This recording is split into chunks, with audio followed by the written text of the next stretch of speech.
Hey guys, what's up? Hope you're having a good day. There's 3 of you guys in here already. Good. Yeah, just going through the news. There's every single day I look at the news, it's always like, oh, spending more money here. Oh, China is doing this. Oh, Trudeau does this. Minority person complains about discrimination.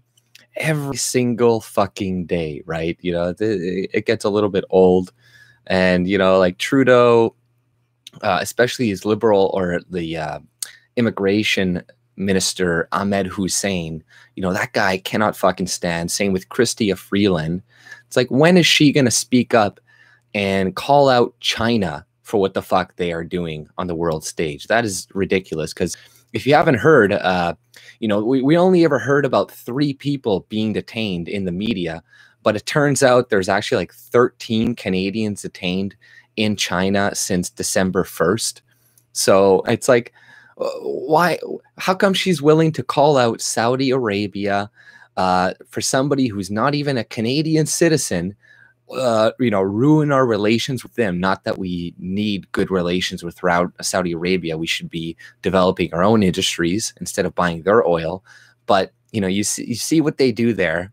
They're like, oh, release this Muslim girl who is this, who is that. And, they don't do shit, and it actually makes the situation worse. And now when they have like a legitimate reason to call out China more, they're like, just release those 2 people. We won't mention all the other people because we believe you when you say we're detaining them for legitimate reasons. It's like, man, like China is fucking us so hard, and it just pisses me off the more I see it. Hey, Zeus. Hey, Faye, how's it going? Linda. Yeah, but I'd name the title that, just bitching about Canada, because I'm like, I don't know what else to write. There's a bunch of different things that I want to cover that happened in Canada and stuff, but a lot of it has to do with China and just a few other stories that I was kind of looking at through on the CBC, right? Because I like to look at the CBC as well, because that is what the majority of people in Canada are watching, or at least the older people, whatnot. So I like to see what type of propaganda they are pushing on the public, because it's usually all this crazy nonsense. Don't have kids. Immigration is good. And you see all the propaganda, like a lot of the stories right now reporting on the economy. It's like, oh, this many jobs added, the title, or oh, growth is higher than expected.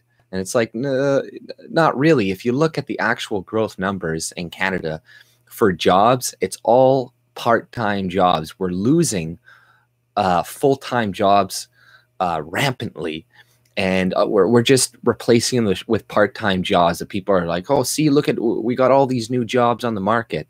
It's like, no, we don't. Or the jobs we do have pay less than the ones that we lost, and now people are just having to get 2 jobs in front of one instead of 1. It's like he's doing exactly what Obama did in America when I swear to God, he's following the same game plan. He's doing the same things with schools, and he's trying to make it so minority kids get a slap on the wrist, and he's doing all the same policies.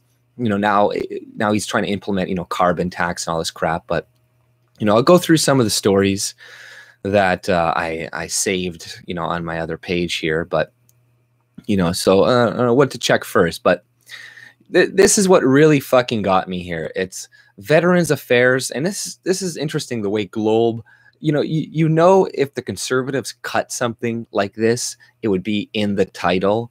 But as most people only read the title and thing. 90% of people, they don't actually read the meat of the story. Like, for example, I was reading the story CNN reported on, oh, Apple pulls out, or they say they're suffering losses because of the interference or the trade that is going on between Trump and China and all of it's all Trump's fault essentially. But if you read further into the story near the end, they're like, oh well, actually a lot of these other experts are saying that the reason they're suffering losses on the stocks is because they've been raising their prices of their phones and nobody is upgrading them anymore. Just like me, I've had an iPhone like 6 something for years. I'm like, I'm not gonna go fucking upgrade it. I probably should soon, but yeah, like a lot of people are catching on to the scam of, oh, get this new thing every year, get the new model of this phone that has a slightly better camera, that has a slightly better, storage rate. It's like, okay, just sell us the good fucking version the first time instead of making us buy something new every year. People are getting sick of that, and that is what's hurting their profits. But yeah, I was reading the Globe story, and they're like, Veterans Affairs skipped normal consultations to introduce new pensions for life for disabled vets. So most people reading that, they're like, oh, okay, whatever. They just didn't consult with some people. Oh, well, they did that with the Aboriginals too, yada, yada, yada. But, they're actually, Veterans Affairs, they're cutting they will pay out about $1.8 billion less in total to disabled veterans than it would have under the programs enacted during the Harper government. And critics say it has gone to some lengths to prevent veterans from having any input. So, this is how Canada treats our own fucking people, our own veterans. Now, he's spending 100, what's his name? Ahmed Hussein just said he's spending $113 million on pre-arrival services for new immigrants. So the money is meant to make it easier for new Canadians to find work and settle in. So this story was just posted January 3rd. The other one was posted January 3rd, right? And it's like, are you fucking kidding me? It's like they do this. It's like, oh, we're going to take 1.8 billions from veterans. We're going to fight them in court. We're going to spit on them, and then we're going to give $110 million to help new immigrants find work. What about the 200,000 jobs lost in Alberta? How about helping find those people find work, right? Oh, fuck. Sorry, my cat. It's being a little bastard again. He's going to walk in front of the camera.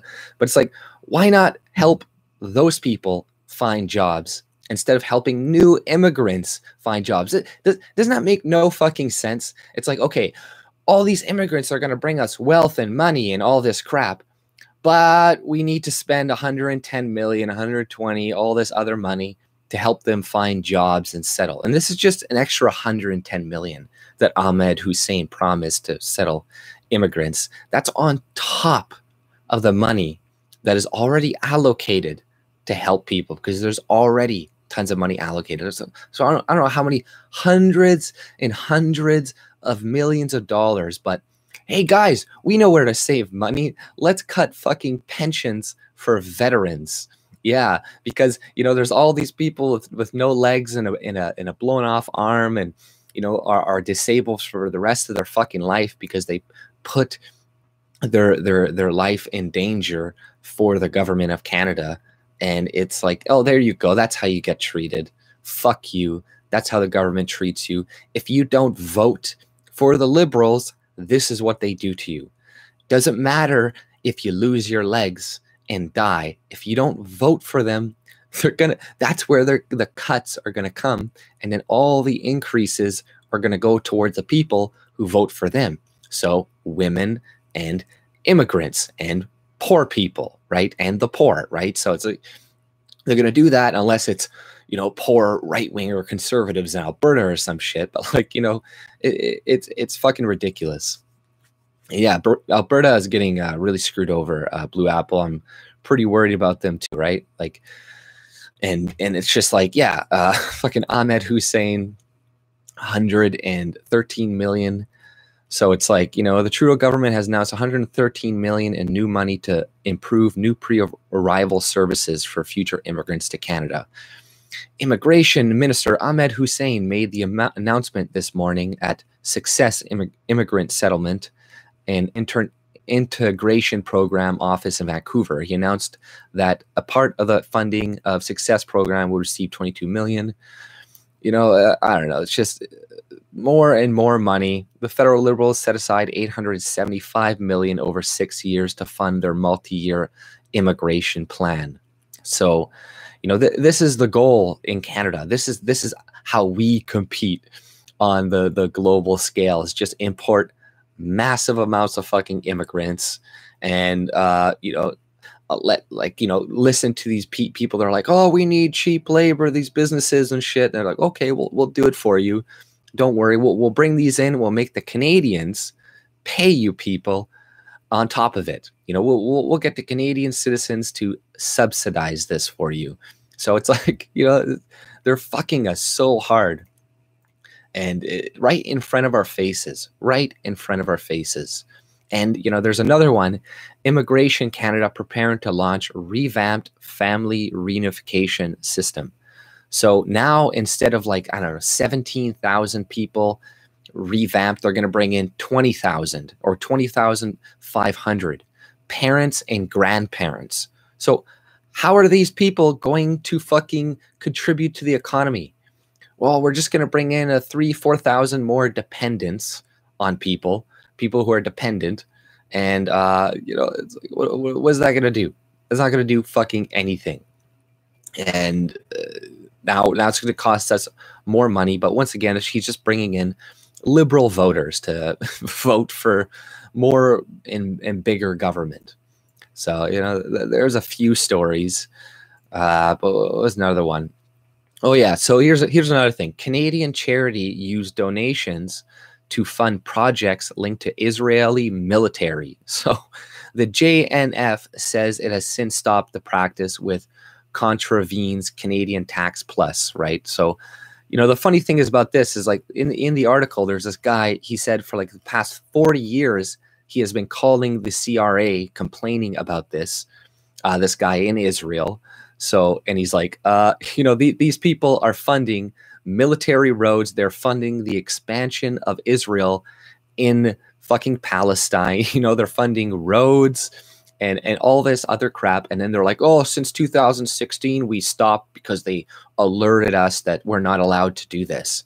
But if you look further in the article, you see that I think it was Harper. He attended this one function of theirs, and then same with the Liberals. They're both paid off by this fucking charity. Obviously, the CRA, if it's been alerted for the past 40 years about it, hasn't done anything yet, then they were told to overlook it. You know, there's so many of these fucking charities, these ones that go to either some Muslim cause or I guess this in Israel, that are just using our tax dollars because these charities are subsidized. We're paying for this. We're paying for roads in Israel to go to, because that's what they're saying. They're like, oh, if you go to their site, they're like, we plant trees in Israel. We build parks and we build this and we build that. And you're like, who's going to give money? It's like, what are the people in Israel, like third world fucking immigrants or something, like third world Africans? Like, what the fuck? To plant trees in Israel? People are giving money for this shit. It's been going on for like 50, 60 years. But here, like, but yeah, it's like Canada Parks was JNF Canada's first large project in Israel. Retired physician Ismail Zaid of Halifax was born in one of those villages. He has been complaining to the CRA about JNF's charitable status for 40 years. So, yeah, there's, you know, this Jewish guy who lives in Halifax has been like, you know, and this other Jewish woman, she looked into it. She's like, what the fuck? All my money is not going to what it's going to. And now the CRA finally audited them, but still nothing has really come out. And he's like, I wrote to the CRA repeatedly, he said. They would say they are conducting an investigation of the complaint. And then I would write again and say, what are the findings of your investigation? And they would say the findings are confidential. So, you know, that has been going on for 40 fucking years. The CRA has been looking the other way. So, you know, and that's the thing. You know, our officials are paid off a lot by fucking Israel. You'd be surprised how much of the fucking world is paid off by Israel. So it's like support in Canada. So JNF has had a strong relation with successive conservative and liberal governments. One of its recent projects in Israel is the Stephen J. Harper Hula Valley Bird Sanctuary in Galilee. Another is John Baird Park in Sadarat or whatever. So although the group enjoyed particularly strong links with the Harper government, it also has been close to the Trudeau government. Last July, Ralph Goodell, Canada's Minister of Public Safety, planted a pistachio tree at the JNF's VIP tree planting center in Jerusalem. He was accompanied by fellow Liberal MP Michael Levitt, a former board member of JNF Canada. So it's like, you know, they're all aware of this shit, of all the money that's been going to fund the expansion of Israel in fucking in Palestine, which is against the Geneva Convention. Like, they are not supposed to do this, but they're doing it anyways. And I'm really curious to see if these people even lose their fucking funding. That'd be really funny because, like I said, Israel, it has their fucking hands in fucking everything. And it just came out recently that they discovered, like, I don't know, from 5 different countries, we have like these people that are infiltrating our politics. So obviously China, obviously Israel, obviously, you know, I don't know, some Muslim country, probably, you know, the Muslim MPs that they have under Trudeau, I'm sure are working for Iran or working for Saudi Arabia or something. And a lot of the Jewish ones probably just support Israel. Because like in Congress, they have to sign, every congressperson has to sign something where they're like not going to boycott Israel. Like it's insanity. You know, the amount of money that Israel fucking gets from the rest of the world, it's like, we're planting trees. Obviously not, that money's not going to plant fucking trees and shit. Like, this is so fucking stupid.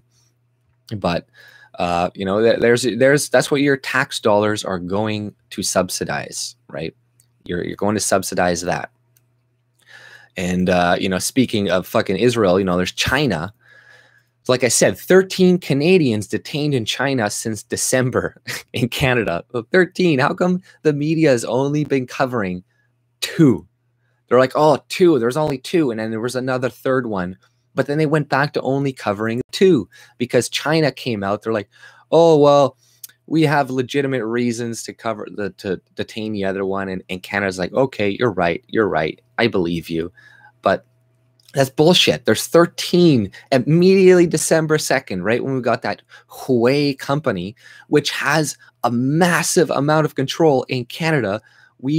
They are gonna set up our 5G. We're like the only country in the Western sphere that is dealing with this company because everybody knows how fucking bad and corrupt it is. They're sponsoring Hockey Night in Canada. Like, they are infiltrating our fucking government, and we're doing nothing about it. Trudeau, he's selling us out to the Chinese. He's come out many times, has said, you know, how much he loves China. His second favorite country, he said, was China, and he respected the way that they did things.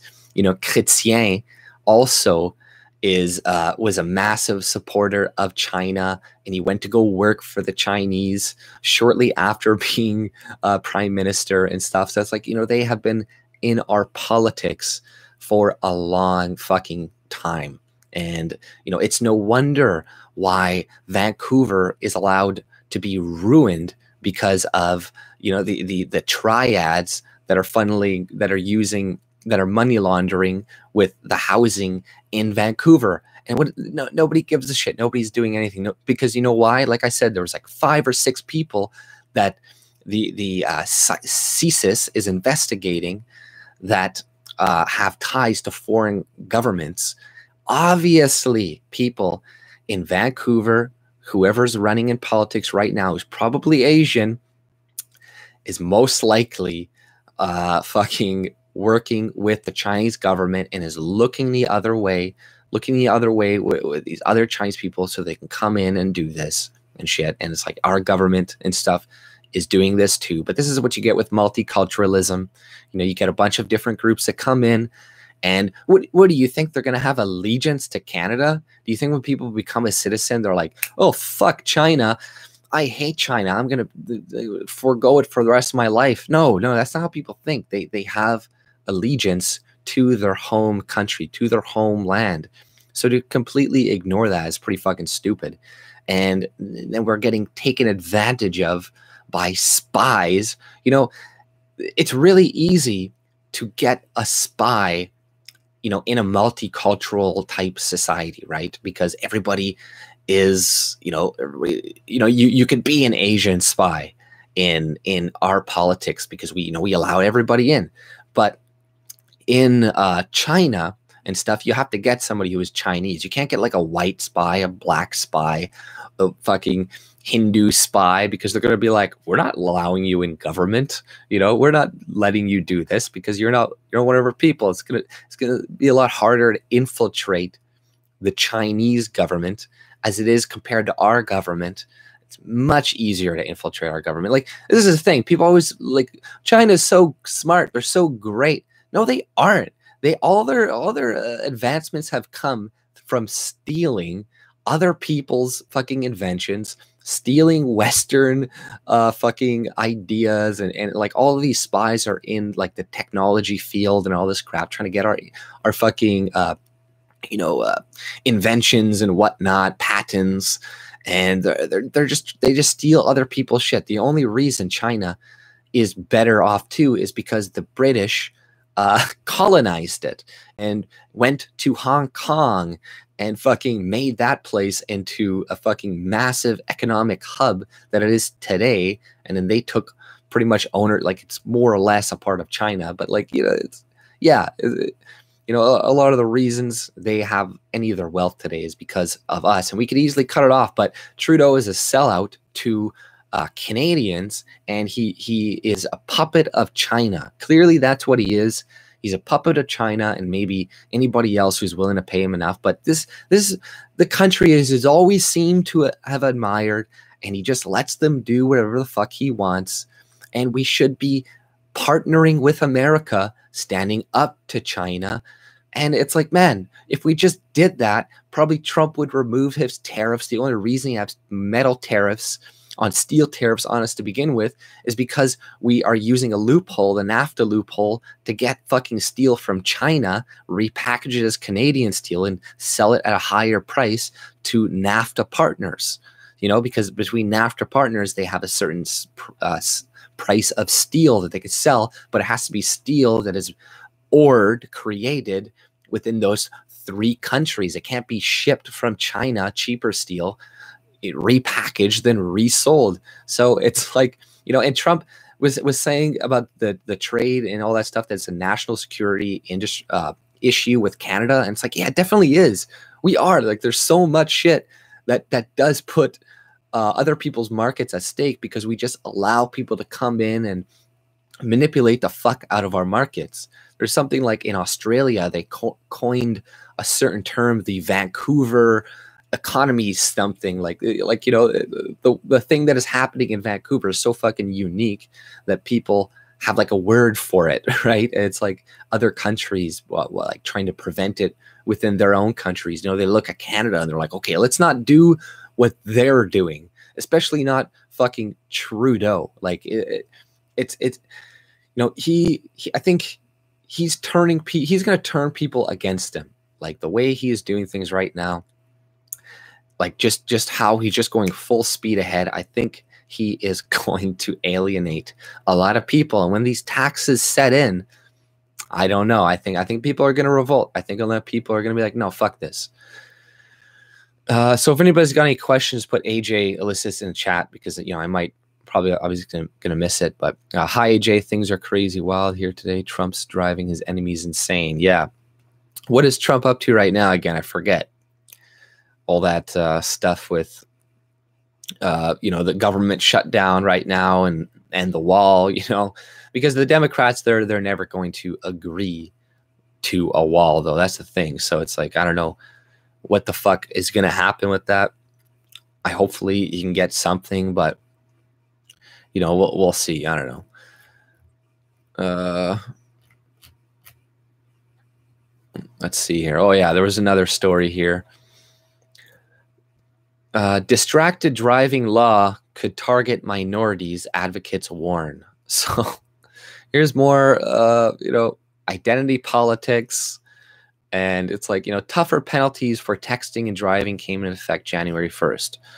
Civil liberty advocates warn that Ontario's new distracted driving law could disproportionately affect racial minorities. So obviously,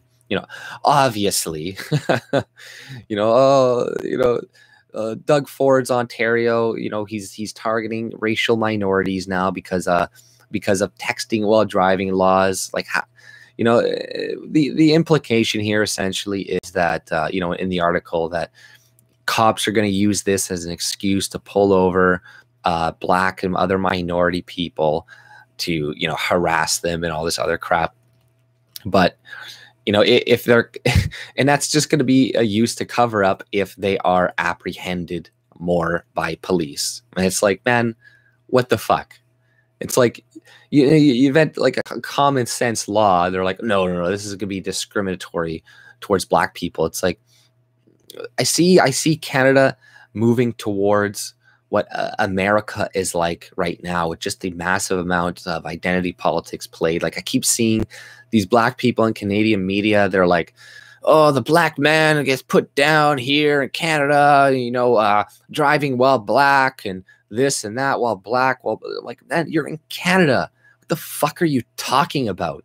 Like, you're using the same rhetoric that like Black Americans use. Like they've learned that and they're repeating it. Same with Black Lives Matter things that pop up in Canada here. It's like, what the fuck are you doing? Leave. Like, are you kidding me? All you Black people who are in Canada came here voluntarily. Okay, you fucking came here voluntarily, or I don't know, maybe you escaped because we fucking let you in or something. But it's like, what the fuck? That's what really angers me the most. If you come to a country voluntarily, don't like what? And a lot of this systemic racism is bullshit. Okay, it's bullshit. The reason Black people and all this stuff get apprehended more by police because they're committing more crimes in Toronto and shit. Look at the fucking stats. Look at it. Just look at them. Look at the Toronto's most wanted list. And I'm not saying all Black people are more violent and all this stuff, because if you look at violent people in any race, it is a small small group in any group. But still, in each group, it's a small number, but there's different proportions of those small numbers that are being represented in crime. Okay, so you can say whatever reason it is, it's culture or whatever, but it's happening regardless. So when you look at Google right now, Toronto most wanted list, Google it, look it up yourself, and tell me how many fucking white people you see on there. Okay, that's the problem. It's diversity is not our fucking strength. You're looking at the amount of crime that is happening in Toronto. It's insane. It's sounding like New York. I the other day, it's like little girl gets shot by like stray bullet from drive-by shooting. It's like, why the fuck are there drive-by shootings going on in Canada and in Toronto? Like, you didn't hear about these things that much before. Now it's like every other day, drive-by shooting this. Some guy here in Winnipeg, somebody got shot in front of their house, but that's not very new. We have a large Aboriginal population in Winnipeg, and in North End has always been fairly violent to some extent. But I don't know. I've never had really a problem here. I've gotten jumped, but the only time I got jumped was by a group of fucking Black guys. That's the only time I ever got jumped, and it was random. Because me and my friends, we were waiting for our buddy to get off work at Boston Pizza. And then I was waiting near a truck or a car sitting there. And then one car pulls up, and there's like this little white guy that pulls up. I don't know this.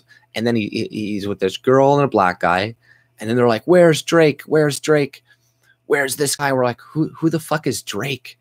And I guess he was some crack dealer or something that stole money from them, but they were supposed to meet them there. We were just at the wrong place, the wrong time. But then two other cars pull up, all Black dudes. And then I guess one guy comes up from behind me, sucker punches me. fucking, you know, I blacked out because I got a sucker punch. And I just remember being like kicked and beat. And then as I stood up, I got pepper sprayed or like bear maced because the guy was like 10, 15 feet away as I was getting up. And like, you know, that's some of the only problems I've had in Winnipeg, you know, other than being stupid and stuff and getting in fights when you're younger. But yeah, you know, I got jumped by a bunch of fucking black dudes, and there's not that many in fucking Winnipeg here. Not that many more now, but you know, generally if you stay away from the north end, you're okay. You're not going to get in that big trouble, and you're going to be generally safe in most places of Winnipeg. Even like murder capital, but now with Toronto, I'm like, fuck, that place sounds fucking dangerous as hell. I'm like what the fuck is going on in this place? And then it's always in areas, you know, oh, it's Mississauga. Oh, it's this place. And then nobody wants to point to, oh, it's a 60% minority population there. Oh, it's 60, 70% this. Oh, okay. There's no correlations. Ban guns. Ban guns. Take your guns away. Hey, thank you, Chuck Ford, for the donations. I really appreciate it. AJ, do you like the strain Gorilla Glue? Gorilla Glue, number 4. What? I'm not really. Oh, is that like a weed? Man, I don't know the names of my weed. All I know is it's green and it's got crystals on it, and it gets me stoned. That's pretty much all I really know about it. But yeah, Murder Peg. AJ did it. I remember last stream AJ did it. Went on for 3 hours and it was awesome. Oh, thanks, man. I appreciate that. The Battle for Canada channel. Go to his channel, the Battle for Canada channel. There, I'm gonna give you a shout out. Thank you for the compliment, though. I appreciate that. Want to shop shootings? Ban minorities from owning guns. Want to stop shootings. Oh, okay. Yeah, well, you know, I'm not for banning minorities from owning guns because, you know, it's like maybe it could happen. But once again, you know, laws don't work. Like a lot of these laws, like ban this, you know, ban weed, ban booze. Does that work? When has that ever worked? If you ban them from getting it, it's going to create this massive like it's never going to pass politically anyways. So I'm always going to the side of more freedom. I'm always like, how about just let everybody own guns? Because what the problem is like, okay, this is a good point right here. I just saw a story too of Edmonton.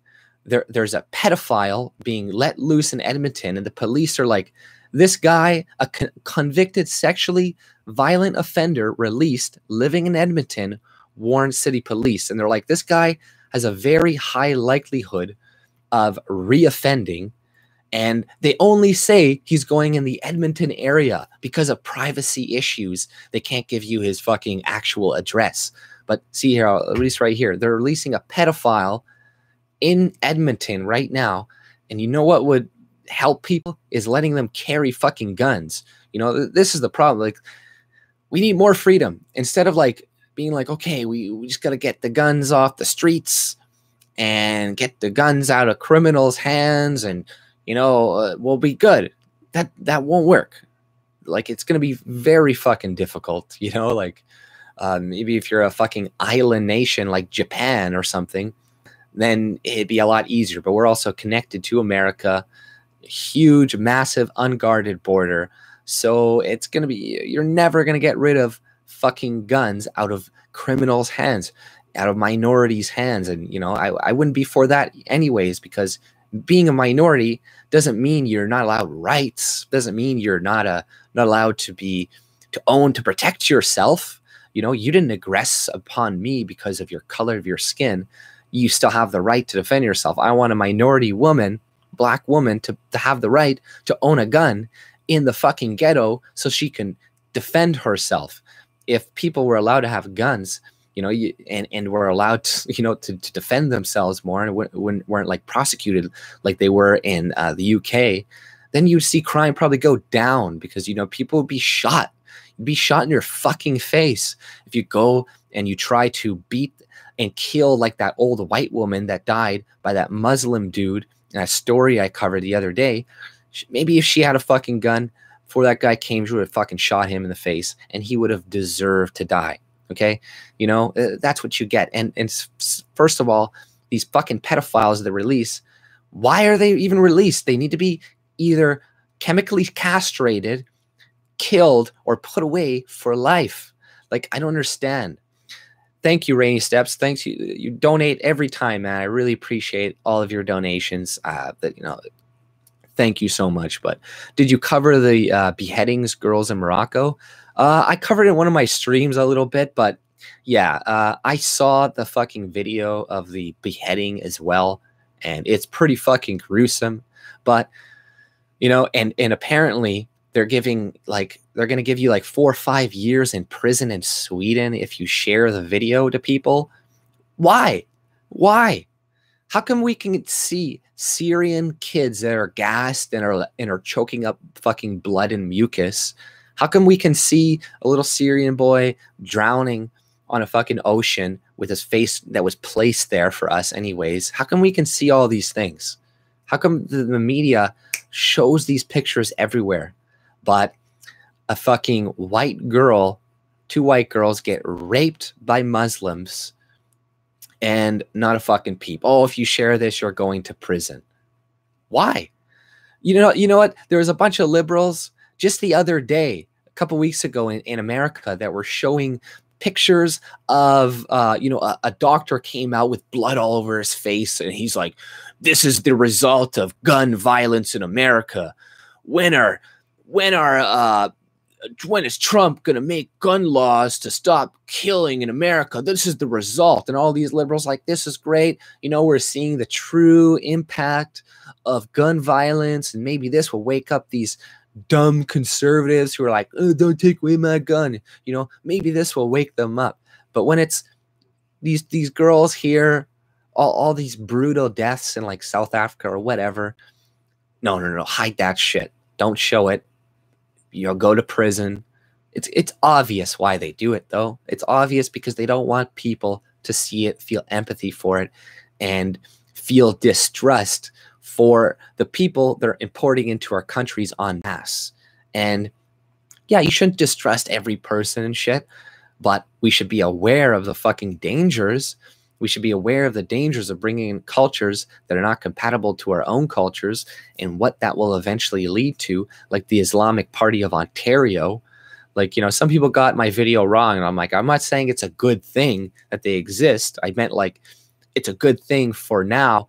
Like, we could use it. We could use it to point to. It's something concrete that we can now point to and say, hey, look at all this shit that they're writing, that they're promoting, that they're saying they want, as opposed to not having it before. You know, you would rather them come out and say this now than 2, 3, 4, 5 years down the road and not having the ability to use it to wake some people up. You know, you could wake up a lot of regular normies and say, hey, read this. This is their party platform. And they'd be like, okay, holy fuck. I'd be like, yes, that's their party platform. Trust me, people who don't pay attention to politics, people who don't whatever, if they read that shit, they'll be woke from it, right? They'll be woken and they'll be like, oh, fuck, Islam's pretty crazy. I'll be like, yeah, like show it to your mom or something that doesn't know anything, or your, I don't know, some relative or something. They'll be like, this is some pretty fucked up shit. I saw rants in there. Yeah, I do practice taqiya. I practice taqiya every single day. Oh, yeah, and happy birthday, Derek, and happy birthday, Kelly. It's both your guys' birthday today. You guys, they're having, I think, a stream at, 8 o'clock, 8:30, if I'm not wrong. I'm pretty sure it was 8:30. But, yeah, you know, I lie constantly. Just constantly. But what the hell was I saying anyways? I lost my train of thought. Blame Derek. Blame Derek for that. I don't want any Muslims to have guns. Bad idea, AJ. Yeah, well, you know, that's true. You know, we got to have less, but there's some Muslims that, you know, they deserve the right to protect themselves as well. We just need less of them in our fucking country, right? So it's like, you know, everybody, thing is, it's like, look at what's his name in California, Ronald Reagan. He introduced gun legislation. So then black people in California, like the, what do you call it? The black, you know, identity group back then couldn't have weapons because they were carrying their weapons around, which they were legally allowed to do. And then they're like, oh, black people with guns, oh, we got to ban them. And then all the people were like, okay, let's take it away. So then they don't. And then now nobody in California can fucking have weapons. Everybody gets fucked from it. So it's like, you know, trying to be Black Panthers. Yeah, there it is. Trying to be subjective on who and what can have rights. It will eventually backfire. So it's kind of like, you know, I think the solution is giving people more rights, because what happens is, like, you know, we have like some guns allowed, and you have to go through a lot of restrictions. I mean, a lot of, you know, registrations and all that crap. So there are some guns getting in. So only a small amount of people can have them, and they can only have them in hunting locations and shooting ranges and all this stuff. So you don't have them all carrying them around. But then you have the aspect of a bunch of illegal guns being around and criminals not following the laws like everybody else. And then you have the situation where the only people in public that have weapons are either the police or fucking terrorists and criminals. You know, all these terrorist attacks could have been prevented if somebody had a gun. A lot less people could have died. A lot of liberal, oh no, it's not what happened. But there's tons of statistics on this, that whenever shootings occur and there is a gun, somebody near in the area with a gun, the amount of deaths go down dramatically, and the situation resolves itself. And, you know, they can make up any excuse they want, but more freedom is the answer. More guns is the answer. You know, what do you want? Like, do you think, like, do you really want to go back to living where it was the biggest guy with the biggest stick that made all the fucking rules? Because that's the world we lived in before guns, right? Do you think an old little lady walking, like that white lady who got killed and beat and killed for nothing, like viciously, for no reason, do you think she has a chance fighting off a fucking a young male in peak physical condition? No, she doesn't. She's going to get destroyed. Her only chance is a gun. That's it. Her only chance is a fucking gun, nothing else. And, you know, that's all. I was kicked off of Facebook for showing Tommy Robinson's book cover. Wow, that's pretty fucked up. Yeah, you know, it's Facebook. I haven't used Facebook in years. You know, fuck Facebook. It's a terrible, terrible thing. Yeah, more guns is the solution. There's another story here that I thought was pretty funny.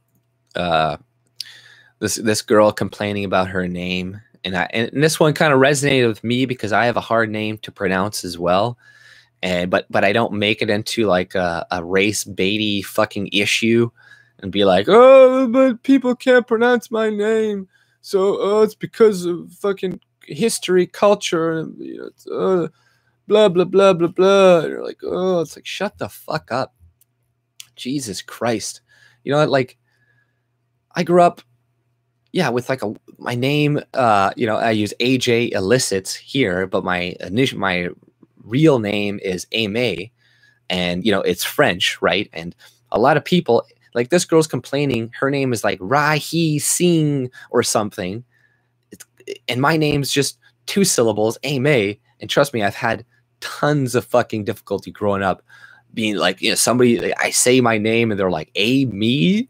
And I'm like, you know, it's like, brush it off. You know, that taught me how to brush things off growing up. And I didn't, like, you know, I'll read a bit of the article because she's like, oh, blah, blah, blah. But I'm like, just brush it off. Some people just can't say it. They've never heard it before. It's not, and some languages are hard to pronounce because you haven't spoken them. They use different aspects of the tongue.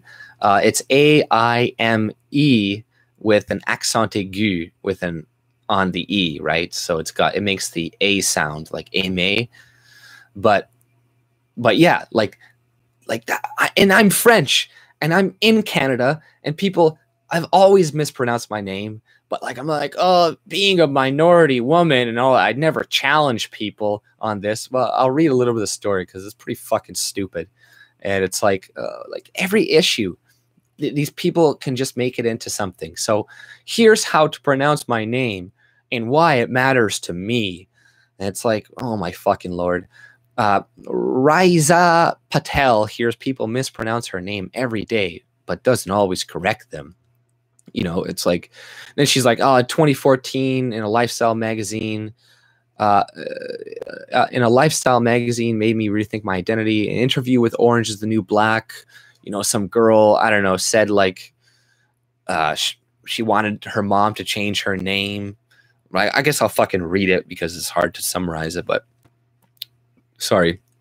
The interview was with Orange is the New Black actress Uzo Aduba, who was asked whether she ever considered changing her name. Aduba, whose full first name is Uzoa Maka, recalled a story from her youth in which she asked her mother to change her name. Aduba argued no one at school could pronounce her name. Her mother replied, if they can learn to say, I don't know, Tchaikovsky and Michelangelo and Dostoevsky, they can learn to say Uzu or whatever. See, I can't even say any of those names. So whatever, like, Jesus fucking Christ. But I stopped reading. I whispered the quote under my breath, noticing how easily the names, more complex than my 5 letters own, slipped off of my tongue. And she's like, I am not a revered Russian composer or exalted Italian artist or a writer with a world-famous oeuvre, but for the first time I realized perhaps my name deserved to be said correctly, too. It's like, oh, what do you mean deserved? You know what? Like, if people get your name wrong, you just tell them, hey, this is how you say my name, and that's it. You know, get it right or whatever, right? Like, or if it really bothers you, don't hang out with them. My name is Rai Isa, but it's mispronounced every day, sometimes multiple times a day, sometimes by people I'll only meet once, but more frequently by people I'll have to engage with personally or professionally for an extended period of times. And it's like, okay, you know, yeah, that's happened to me too. And my boss would call me like AMU. He was calling me like AMU. I'm like, what are you? Because he could pronounce. I'm like, you're retarded, man. I'm like, you're a fucking idiot. He's like, Amy, AMU, come here. And I'm like, what? But it made me laugh. Like, I'm just like, that's hilarious though. Like, how dumb you are. You can't even fucking say this fucking word, this name. But this girl's just like, oh, every day it hurts me and it destroys my insides. But sometimes people sidestep the problem by avoiding saying my name altogether. I've been referred to as her in front of a group of coworkers. I use my Western middle name at coffee shops to expedite the ordering process. And more than once, people have asked if they can just call me by made-up name of their choosing. Oh my God, you're so fucking oppressed. A name, however, can carry great cultural and personal significance. Names should instead be said and treated with respect. My name is Raisha, is linguistically rooted in Arabic. Oh God, I've met people from a surprise people who know my name. Oh, I don't care.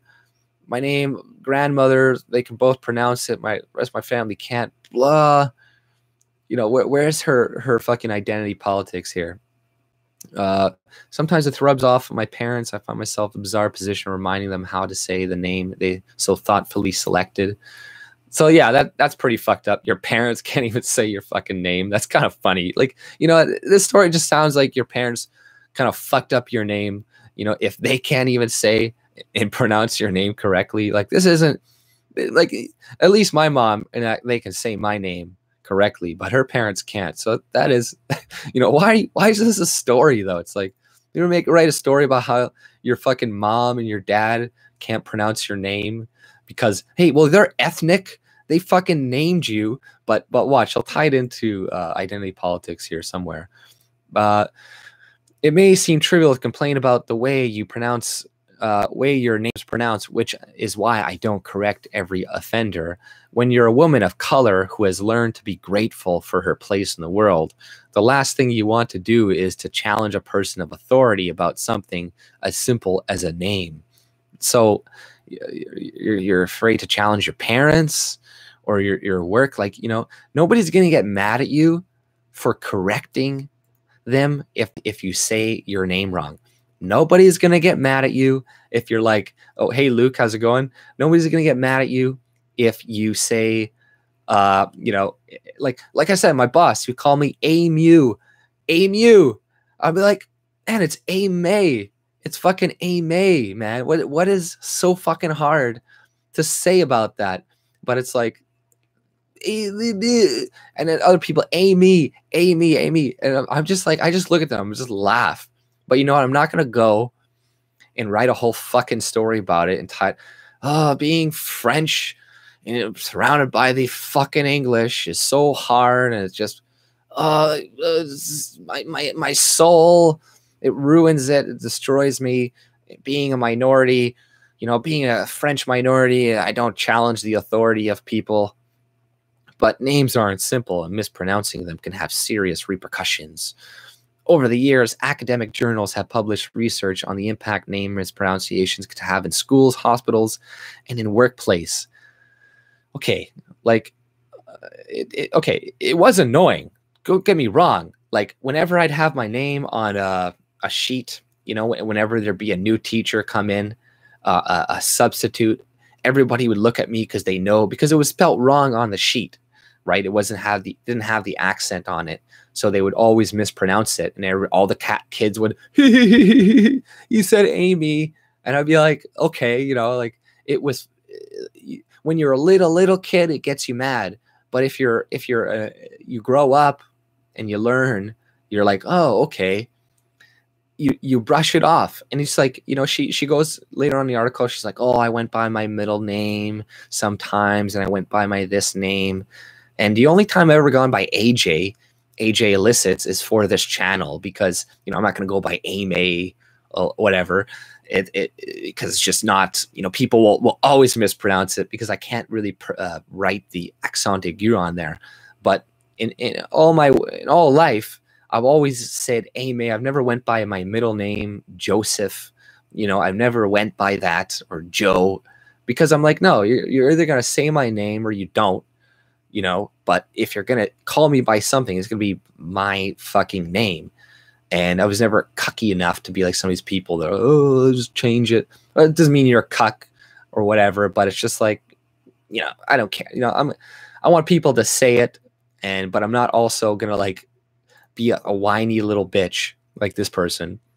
You know, over the years, academics in schools and hospitals found this kind of microaggression led to students developing anxiety and resentment towards their names. No, I don't have any resentment, anxiety towards my name. I like my name. It's unique. Feeling disconnected from their culture and even generating internalized racism. What? Because your name? Okay, your parents can't even pronounce your name. Your parents can't even pronounce your name, and it's so what the fuck? Get mad at them. Get mad at them. Participants reported keeping quiet in class or feeling forced to go by their middle names. Two things I've experienced myself. Oh, you're a bitch. Then you're a fucking bitch. Well, it's forced to go by middle. Nobody forced you.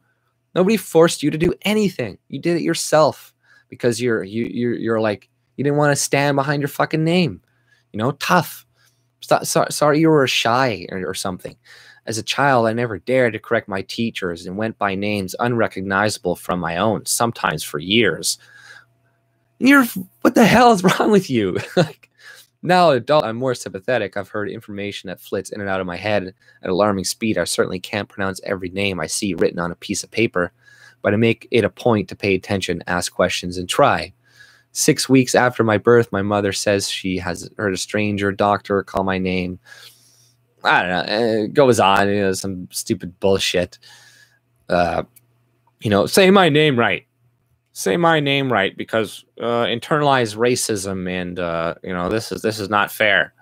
This is bullshit. It's like go fuck yourself. Nobody cares. And once again, you come to this country voluntarily, and then you know, it's like, oh, treat me this way. Oh, do this. Oh, I want this. I want this. I want this. It's like, no, fuck off. You know, it's like, I don't demand anything. There was none of these ridiculous demands before we started bringing a bunch of people into Canada to replace us. It's like, I'm sick and tired of this bullshit. I'm sick and tired of these microaggressions and this racism that is oftentimes bullshit or fabricated. There was this one guy, he made up 2,000 different hate crimes towards Jews. There's the hijab hoax in Canada with against the Muslims. I'm sure a lot of the other things that happened to Moss were also hoaxes. You know, so I'm just sick and tired of this stuff. And it's like every other day, oh, this, oh, this is hurting. Oh, this is blah, blah, blah. Yada, yada. Oh, these distracted driving laws are going to target minorities, you know, advocates warn. It's like, what the fuck, man? It's like, are you fucking kidding me? But, you know, there's a couple other stories. Oh, yeah, this is another one right here. Radio Canada parody mocking Trudeau's India trip blasted as racist, completely disrespectful. So I don't know if you guys heard about this, but yeah, like the French version of Radio Canada made fun of Trudeau's India trip and, like, you know, dressed up as like an Indian guy and did all this shit. But, you know, now all of a sudden it's like really offensive. When Trudeau did it, it wasn't, none of these people in Canada were that offended, but all of a sudden they are. And it's like, no, Maxime Bernier talked about this on Twitter, and he brought up a good point. He's like, you know what? We have been satirizing Christians and Christmas and our culture for years on television, making fun of Christ, making fun of Jesus and Santa. And then we make fun of the Indian culture, Hindu and the Hindu religion. Then, oh, that's all. You can't do that. You can't do that. Oh, make fun of Islam. You can't do that, but you can make fun of Christians. You can make fun of Christ, Jesus, whatever, all you want. But any other religion, you know, it's only Christians that seem to be able to take that kind of satire on their religions, because it's been happening for many years. But a lot of the religions don't seem to be able to handle it. And, you know, when they come to Canada, they get just as bad. And then they're like, oh, this is a racist show. This needs to be stopped. This is bullshit. Screech hits hard. Canadians say goodbye. Cult free speech, the rights to offend. Yeah, right. You know, that's the whole thing with the transgender rights and stuff. It's you know, they have the right to not be offended, and that's bullshit. You know, that's like a positive right. You know, it's like that shouldn't exist. You should only have very minimal rights. The right to, like, defend yourself, the right to, like, pursue happiness and stuff, and, like, you know, the right to own property, you know, like, not like the right to housing. You know, it's like the right to do things. You have the right to, like, exist, to be alive, to not be attacked.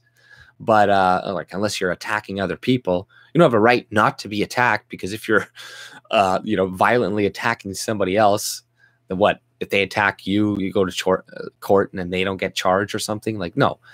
You don't have a right to housing. You don't have a right to health care. You don't have a right to university. You know, all these rights require somebody else to do something for you. They all require somebody to build homes, so then you have a right to that home. They all require teachers to teach for you to have a right to be taught. You know, you need doctors to make you better in order for you to have a right to be a doctor. So, you know, it shouldn't be that fucking complicated at the end of the fucking day. But there's another story here. Which one was it? Oh yeah, the influencers. So guess what? Looks like Ottawa is now giving money to YouTubers. The influencers, how Ottawa uses popular online hosts to get its message out. So this has been going on since, like, I think 2015 now. And, you know, obviously they're saying it's only for like, you know, stuff like opioids and, you know, opioid crisis and for mothers and whatnot. But the Canadian government has already given thousands of dollars to YouTubers to push a fucking message on YouTube. So, you know, this is just something that's going to start and it's probably going to get worse in the future. And, you know, what are they going to be pushing the migration pact soon? How many YouTubers, Canadian YouTubers, do you think are getting money right now to push shit? And, you know, it's pretty fucked. Yeah, I want to get some of that. And that's another thing. What is it? The government is picking people, picking winners and losers among the YouTube community and being like, oh, well, we like what you promote. We like you have a sanitary YouTube channel, etc., etc. that's only reaching your audience anyways, and we're going to give you $6,000 because this girl, she made $6,000. They gave her $6K. You know, the Public Health Agency of Canada paid La Voix and 4 other social media influencers $18,000 in total to raise awareness about the dangers of opioid misuse. La Voix got $6,600. So, you know, it sounds like good causes, right? You're like, oh, opioid, that's good. But it's like, why her? Why not me? I would have taken that $6,000 to push it. Hey, you know, and this is the thing. You're going to see companies or a lot of companies are starting to do this now. They're trying to find smaller YouTubers, people that have, you know, 10 to 15,000 and above, and maybe 100,000 and below. And they're going to these people to get them to sell products and to do stuff because they're starting to catch on that that YouTube is a lot more personal and a lot more people trust YouTubers than trusting a commercial they see on a TV show. They understand that if like, I don't know, PewDiePie starts shilling an object then or a product, then a lot more people are going to be invested in it. They're going to be like, that looks good. Like maybe, you know, I'm going to do this. Right. Or whatnot, other than a commercial they see that's trying to like, I don't know, some stupid commercial that they see during a halftime show or whatnot. But if it's like their favorite person, I'm not against people either necessarily like selling a product. Like if you like something a lot, you really like a product. You know, I watch some people that are like camping, a lot of these camping things, you know, they go survive out in the woods and then a company gives them like a saw and they're like, use this during your fucking thing. And then they'll use it and they'll be like, hey, this is a saw I got from this person, you know, yada, yada, yada. Like, you know, you're going to see companies do that a lot more. And now governments are starting to do that. Look at Elizabeth Warren. She just came out and she did a whole thing where she was drinking a beer and her husband like tapped her on the ass and shit. And she's like talking to a live stream just like this. She's like looking at the live stream like, hey guys, how's it going, Steve? How's it going, guys? You know, she's doing stuff like that. And you see Michelle Rempel doing that. You know, this isn't because she likes YouTube. It's not because they like YouTube and they like all this shit. It's because, you know, they know that people trust YouTube now because they think that a lot of the people on YouTube are regular people like you and me.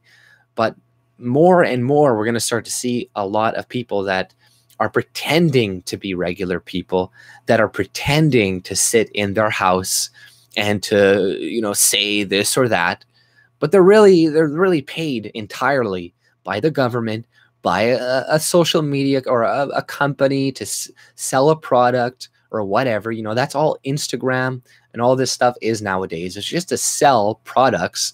And, you know, because people are more willing to buy it, all the new younger people are on YouTube or on social media, and the old style news is dying, and nobody takes like into consideration. No, like I said, nobody watches. I haven't watched TV in years. Honestly, I haven't watched TV in years. Barely. Whenever, if I go to my parents, maybe I'll see it, but generally I don't watch TV. I don't see commercials. I don't know what the fuck is the new product per se, because I have ad block. So, I see very little commercials. That's why I turn commercials off for my videos too. I don't monetize them for that, because I'm like, that's fucking, it's stupid anyways, because the monetizing, it's going to get cut off, or I'm not going to be monetized anyways. Like before, it was always restricted anyhow. But it's annoying watching commercials. I always hate it. So it's like, why fucking subject other people to it as well? If they really really like your stuff and you really want to make money, maybe they'll fucking donate to you or something like that. But like other than that, the ad revenue, the way the ads are working now is not going to last forever. And you're going to see more and more people like, trying to sell products, in videos. If you've already not seen it, I'm sure you have a ton of it. But so let's check out the chat here. Hey, Paul, how's it going? Hey, Claude, Tired Canadian. Hey, Blue Apple. Hey, Laura, how's it going? Move to Czech Republic or the Philippines or something and just let Canada go, mate. That's my plan. Yeah. Yeah, you think so? Yeah, well, I think there's still some hope left for Canada. It's not completely lost yet.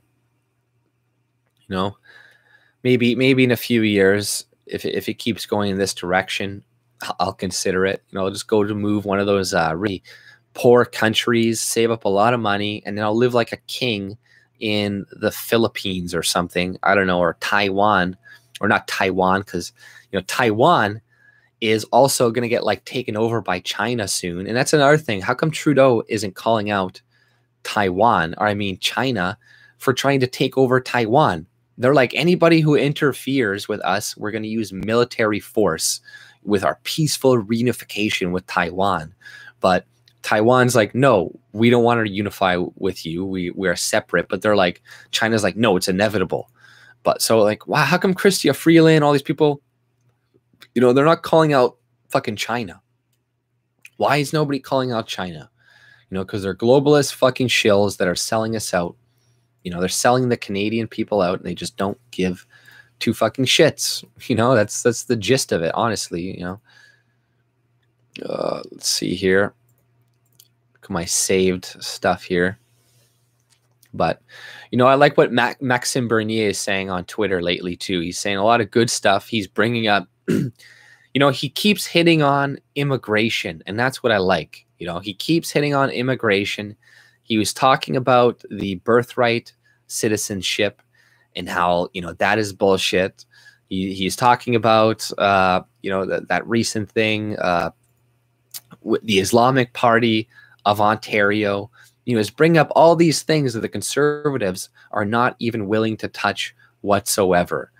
And like, these things is what are going to invigorate the people who don't vote to come out and vote. And, it's like, why isn't nobody talking about this? Plus, it needs to be talked about. This shit with immigration, the shit with the Islamic Party of Ontario needs to be fucking spoken about. Like, we need to start using the Islamic Party of Ontario all the time. We need, in conversations you have with people, always refer to that party and get them to read the fucking platform. Say, go read the party platform of the Islamic Party of Ontario. This is multiculturalism. This is what the future is going to hold for Canada. And, maybe if they do read that, it might wake them up a little bit, even if you're a retarded, brainwashed leftist. You maybe reading that will do something. But, what we got to do also is we got to pressure the Conservatives to try to talk about it. So if we can get them to think that all of us are going to go to Maxime Bernier, and even if you have no intention, say that you are. Even if you don't intend to vote for Maxime, say that you intend to vote for him.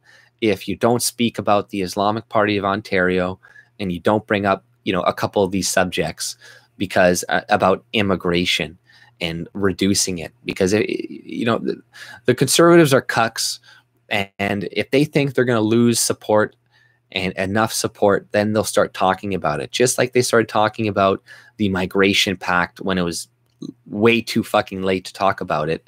But, you know, the only reason they talked about it is because enough people were hassling them, were yelling at them, were telling them, hey, we need to do something about this. We need to talk about this. We're angry about this.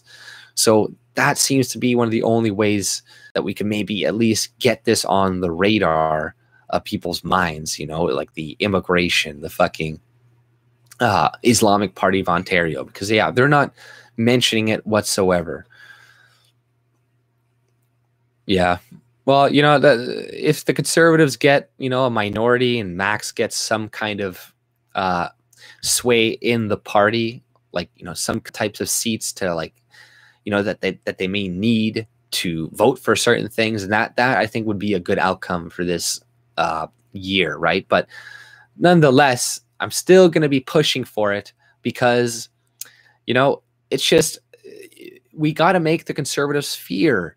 We can't make them, we can't cut to them and be like, oh, things might, the vote split, because if you do that, then we're never going to hold their feet to the fire, and we're always going to keep moving to the left. They're always going to keep giving up on some issues. They're always going to not mention this or not mention that because, or whatever. But, you know, I don't know.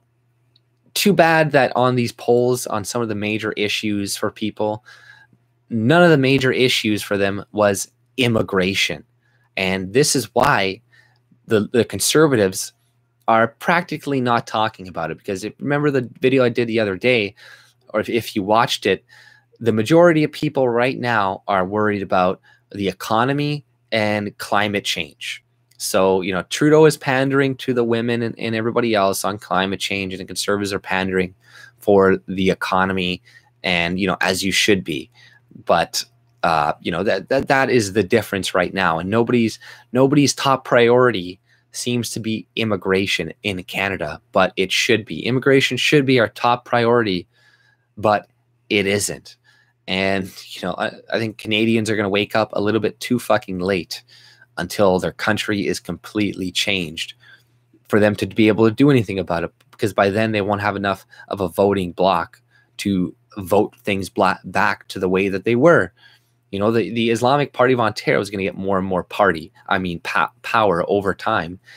And didn't a lot of Muslim people vote for Doug Ford in Ontario? So this might even be bad for the Conservatives potentially, right? Like, so what is a lot of them not going to vote for a Conservative this year because now they're going to vote for the Islamic Party. So now there's going to be less votes for I don't know, potentially Doug Ford or something. But, you know, even Doug Ford isn't that great in a lot of circumstances. He's not talking about the Islamic Party of Ontario, which he should be. You know, he's just kind of like a cucky Conservative like the rest of them. But, you know, it's still better. Like, even in my province, I got a Conservative minister. It's kind of cucky, but at least he's privatizing a lot of shit, right? He's privatizing the road worker thing. He's privatizing all these government, you know, projects, and they're losing their shit over it. But I'm like, okay, that's good at least, right? Like, at least he's doing that. But, you know, still no talk about immigration. And Ontario, they're just saying, well, we want Ottawa to give us all this money, like $70 million for these immigrants for housing, instead of saying, like, why don't we kick them out? Why are they still coming in? Like, instead of saying, oh, we just need more money, it's like, no, how do we stem the flow? How do we stop these people? Islam is death cult. If you talk, you lose your seat. That's what happened to Harper. Privatizing roads, sell the contract to foreigners. That's the whole who's going to build the roads without the government? Who's going to build the roads? Sell the contract to foreigners, yeah. Well, you can privatize the roads and not sell them to foreigners at the same time.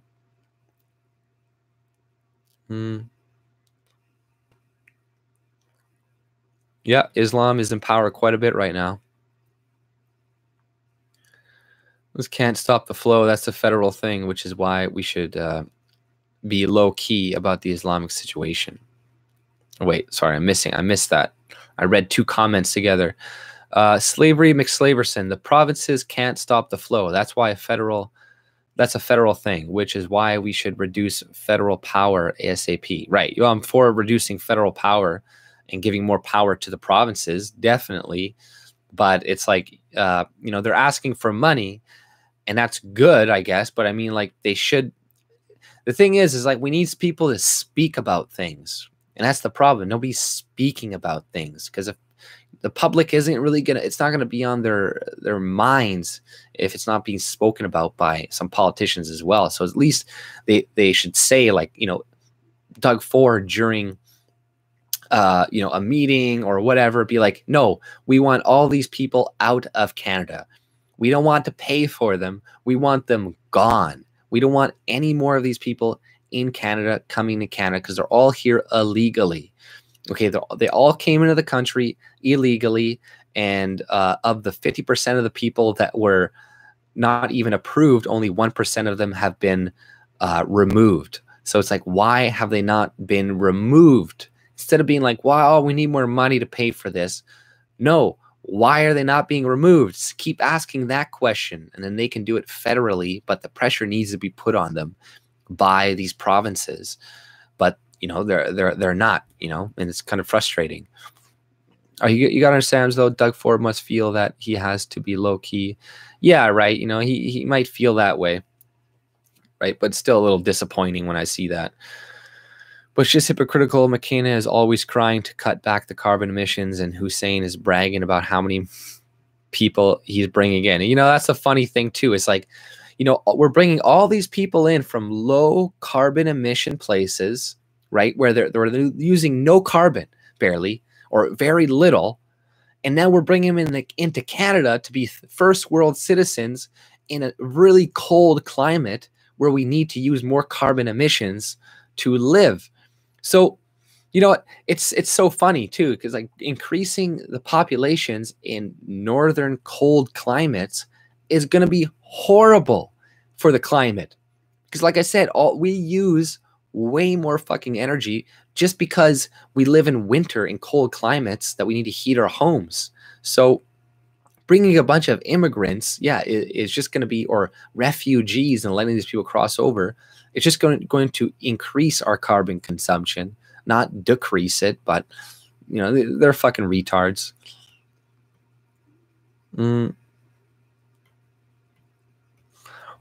RCMP is under UN control. The new commissioner is a mouthpiece of the UN. She's wanting more minorities and women, meaning more Sharia law. Yeah, exactly. The new, RCMP and shit. Yeah, they're fucked up.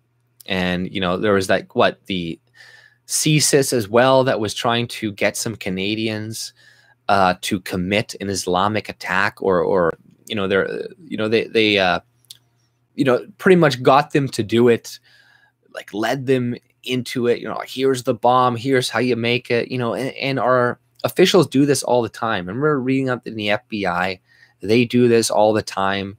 They make people like about to do these terrorist attacks, so then they could just nab them and say, look, we prevented a terrorist attack. Look, we're protecting you. But really, we're just creating them and then catching them to make you think that we're working and catching them. But really, it's like you're just making them, and then maybe sometimes they get out of control. Because there was one guy in the FBI, I think he got sued for that, because they were tailing somebody and they let this guy go. This guy later killed somebody, and they're like, what the fuck?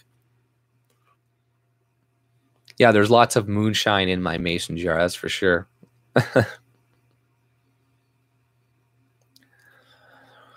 Ford would shut it down if he could, so he's asked for money instead. Yeah, maybe, hopefully that you're right. Hungarians stopped the flow using razor wire and armed guards. Yeah, the foreigners that have jobs and money don't want to come here. We getting the poor, the criminals, the leeches. Yeah, pretty much. The people that have secure, stable lives in those countries, why do they have to leave? No, it's all the people, that don't. It's like, but they were approved by the UN, so don't worry, they're going to be safe. was there a case of Ebola, or was that in Sweden recently? You know, it's like there was never any Ebola in Sweden. You know, now there is. If so, can I have a mason jar? Yeah. Yes, you may. You may have one, Happy Fox. We will have war eventually. Many countries will be made of the US and Canada. It's a total scam. They're bringing in Obama's Muslims to use as training ground for a war. Shadow banned.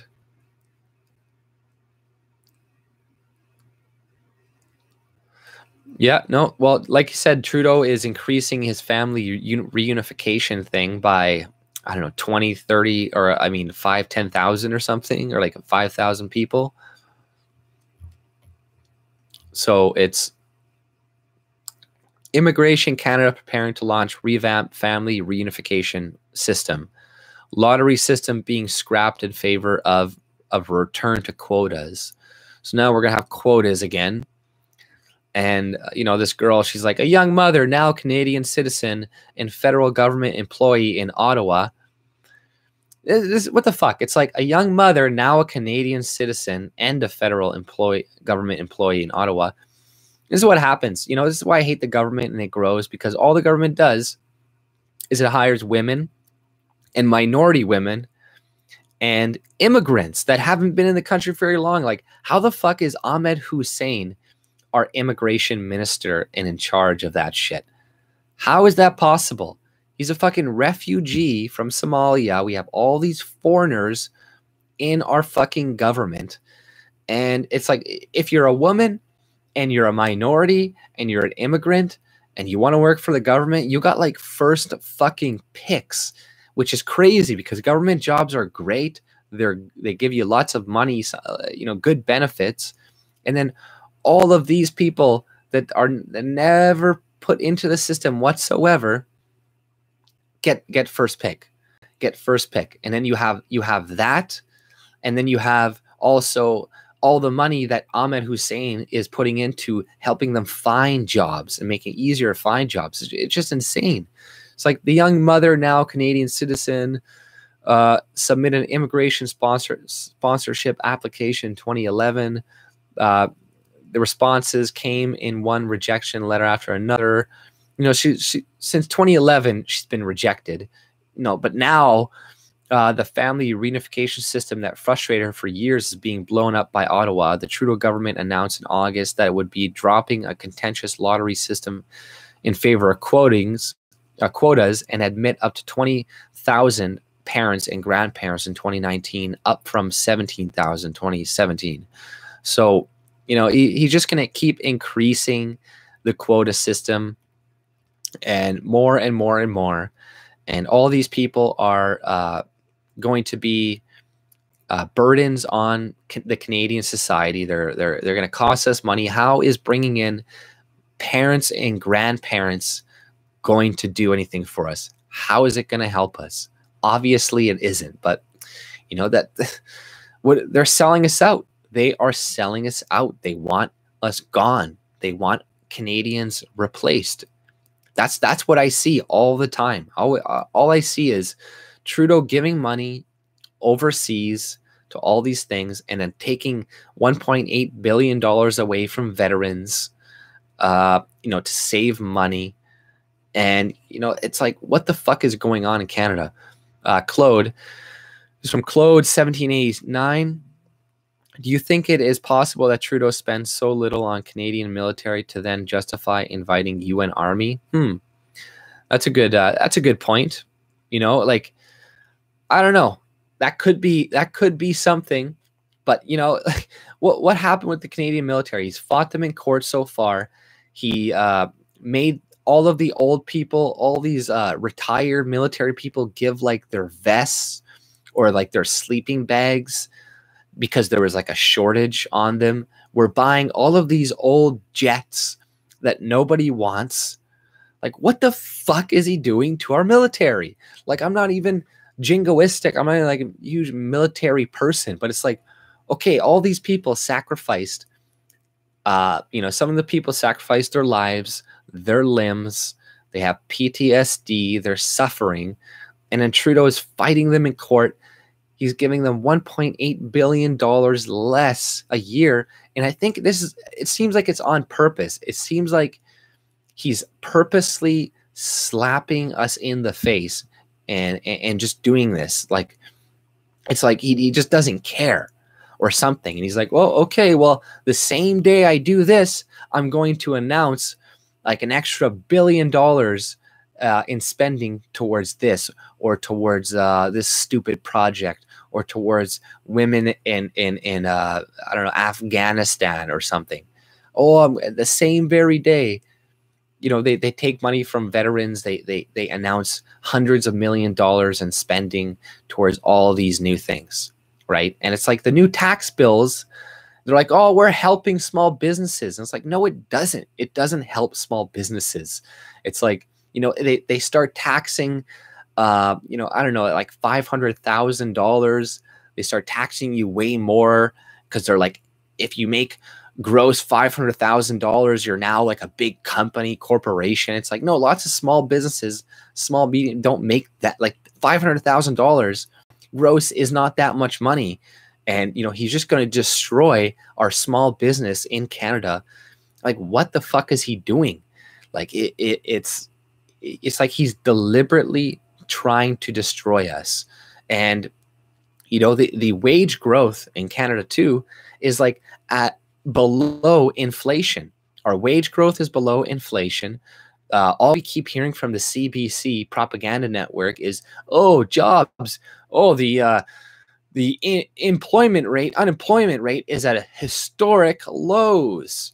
Yet, you know, every time you read into the articles, you're like, oh, but it's only part-time jobs that are increasing. And we lost 30,000 jobs in Alberta in the oil sector, and we keep losing jobs in the oil sector. 200,000 jobs already gone, and just absolutely nothing. No help. No help pretty much for those people. They're like, don't worry, we're going to give you welfare. We're going to do this and this. Maybe we'll put some government programs here, and then we'll hire a bunch of women and minority in the areas to give them jobs, to give you welfare, and to give you these programs and make you dependent now on the system, instead of lowering regulations and making it easier for you to get a fucking job, and for businesses to come in and start building and producing. But Trudeau made all these regulations when he came into power, and that's where he killed Energy East pipeline by making you know, crude travel or shipping whatever illegal through a certain port. So it made that Energy East pipeline not viable to create whatsoever anymore, because they're like, well, without this road, or without this roadway to transport our resources, there's no point of even building Energy East pipeline. So Trudeau he's destroying all of our pipelines, and he bought the Trans-Pacific one, and that is what, to get more energy to China, you know, just more and more shit to China. Whereas, yeah, it would still be good if we got it going, but it's like, you know, we got to detach ourselves from the Chinese, especially with the way that they're treating us. They're detaining our Canadian citizens, keeping them in rooms with just lights. They're not allowed to see a lawyer, their family, or anything. Yet the girl that we detained is out on bail, living her life kind of, you know, normally, essentially. You know, she's not allowed to leave the country, but like, she's out on bail. She's being treated fine. But then as soon as we do that, like legitimately detain her, then they take all of our citizens. And we're supposed to play nice with these people? No, fuck China. Fuck them to hell. We need to like start helping Taiwan. We need to start trying to do trade relations with Taiwan instead. And, you know, and just to fuck over China, we need to back America 100%. But, you know, the media has completely destroyed Trump's reputation amongst Canadians in Canada, that a lot of them dislike Trump. So politicians here, they're like, oh, well, I'll just be anti-Trump. And even the conservatives here are always like, oh, well, we don't want to be like Trump, and Trump is anti-free trade, and he's anti this, and Trump, like, that's what Andrew Scheer was saying. Trump was like anti-free trade when he attacked like the dairy cartel and all this crap. It's like, no, you're anti-free trade. If you're for the dairy cartel, you're for all these subsidies, then that is right away not free trade. So that's what you are. You're anti-free trade. Trump is trying to use tariffs to get people to start practicing free trade again. That's what he's doing, and it's working. It is working. It's working with China. China's economy is getting fucked right now, which is good. And there's like Apple complaining, and they're like, oh, it's all because of Trump and this in China that our stocks are going down. It's like, no, it's because you guys, your phones suck and nobody wants to upgrade your phones anymore. That's the only fucking reason. Real important. Yeah, the real unemployment numbers are a lot higher. When calculating unemployment numbers, the Gov does not count people on welfare and not looking for work, or those with part-time jobs who can't pay the bills. Yeah, exactly, right? And you can't trust the numbers that are coming out right now with unemployment. And even if unemployment was what they said, like I said, all the jobs, even the media is reporting on it, are part-time jobs. That's not good. We lost a lot of full-time jobs, and we got short-time jobs. And also we are at our GDP growth this year is like 1.5%. America is 3.5%, and they're projecting us to have a 1.5 to 2% GDP growth for the next 20 years. And Trump is hitting 3.5%, 4% sometimes. And we're like, no, we just can't do that here. Why not? Why can't we do that? We could do that. We have the industry. We have the resources. We just need to fucking deregulate things, lower the income tax rate even more, make it even more competitive. The corporate tax rate, lower that more, lower our taxes. We could be more competitive. We could have a 3, 4, 5% GDP growth every year, but we don't because of just the restrictive policies that we have. And like I said, also our wages are not keeping up with inflation. Our wages are below inflation. So even our wages are going up, the inflation is going up even more, and it's only going to go up more with the debt and deficits that Trudeau is running every fucking year. It's ridiculous. Why are Canadian troops in Mali? Oh, wait, to get the gold for the Chinese, right? We're doing everything for the Chinese in Canada. It's like we work for China. We are China's bitch. Trudeau is China's bitch. This is why we're not coming out and attacking them or anything like that. We're apparently against dictators and we hate them, and we're going to call out Saudi Arabia. But when it comes to China detaining our own citizens, then we're going to be like, chirp, chirp, chirp, chirp, not say anything, just kind of like, could you please let them go? Please, please. It's funny. Canada stood alone on the world stage against Saudi Arabia, detaining non-Canadian citizens. And now we need the world to stand with us to stand up for our own citizens that are being detained in China. How crazy is that? How crazy is that? We didn't even come out and say anything about it until America and Europe called it out first. And then Canada said something. And then now Australia is even coming out and saying something about it. So it's like, what the fuck is going on? Like, they're obviously the country that has us by the balls the most is China. And China has their hands in everything. People are all worried about Russia. What about China and Taiwan? Them trying to take over Taiwan. Nobody's saying anything about that. What about China is the one that is in everybody's politics, and Israel.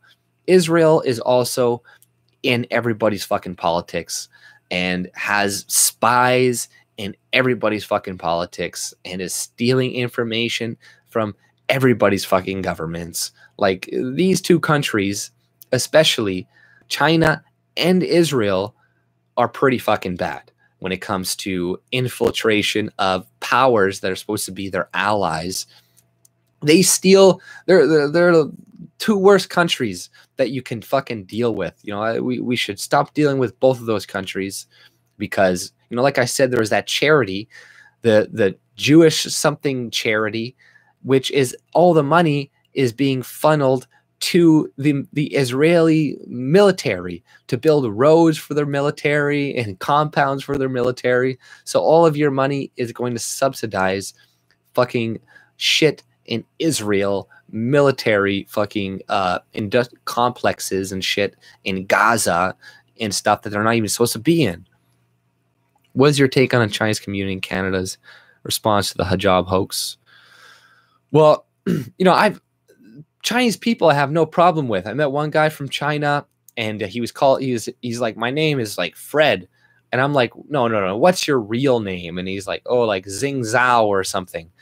And, you know, I was calling him that, but I was talking to him, you know, he's a nice guy. I've met some nice Chinese people. There's nothing really wrong with Chinese per se individuals. A lot of them, they're not coming here with the intention of taking over Canada. But once again, any community that comes into Canada in large numbers, I pretty much have a problem with, to be honest.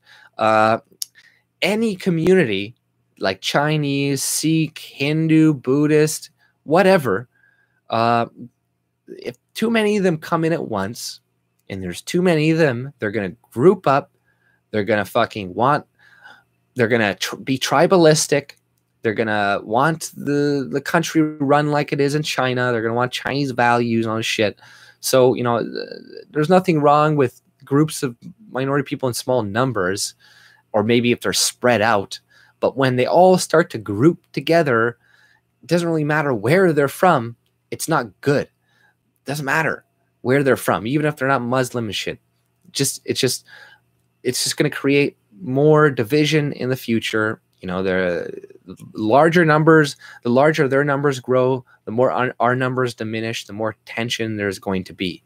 We need to just repopulate our fucking societies first and foremost, instead of like bringing in more goddamn immigrants that are going to complain about fucking racism, you know, a year or 2 years after they get here. You know, it's fucking bullshit.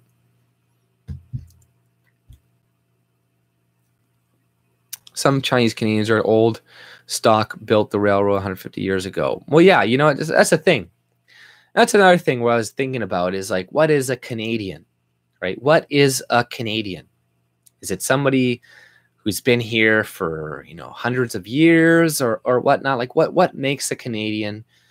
How long do you have to be here to become a Canadian? You know, and obviously I think that people, if you've been here for a certain amount of time, like you're Canadian now kind of thing. Like we kind of have to adopt you in a sense. Like if you're here for a few years, not so much, but if you have roots, you've put you know, money and time and sweat, you've been here for 150 years, yeah, you're a Canadian. The Chinese people that have been here for 150 years, and it's not like that, it's pretty much the Chinese people coming in from the 90s. That is when, in the 2000s, that's when a lot of shit started happening. But, you know, yes, you know, but that's another, it's still, there's so many problems, because same with like America, right? You know, there's like black people in America that were there. Of course, they're Americans, and they will always be Americans, and they're never going to be sent somewhere else. But people are always tribalistic, and when numbers increase of their group and whatnot, and people are going to want to separate eventually. And black Americans should have a right to live in America, just like white Americans have a right to live in America. But, you know, I could still see them separating off and living on that continent, but just separately from each other maybe one day. And I think that's what's going to happen, you know, potentially in Canada if we don't stop mass immigration. But, you know, even groups that have been here for a long time, they're still going to kind of separate. And we don't want to bring in more minority groups just to make it harder. It's kind of like, you know, you have problems you already got to deal with. And I don't want to make it seem like, yeah, a minority group in Canada is a problem, but it's like, it's kind of a problem that we have to live with now. There's some problems we have to kind of live with. You know, you can't deport people that have been here for 150 years, 100 years, just because they're not your race or your culture necessarily, right? Like look at South Africa. Because if we say that, if we say, okay, we can deport people that have been here for 150 years, you know, we want a white ethno state. Like, that's not what I want, but let's just say that's what you wanted, right?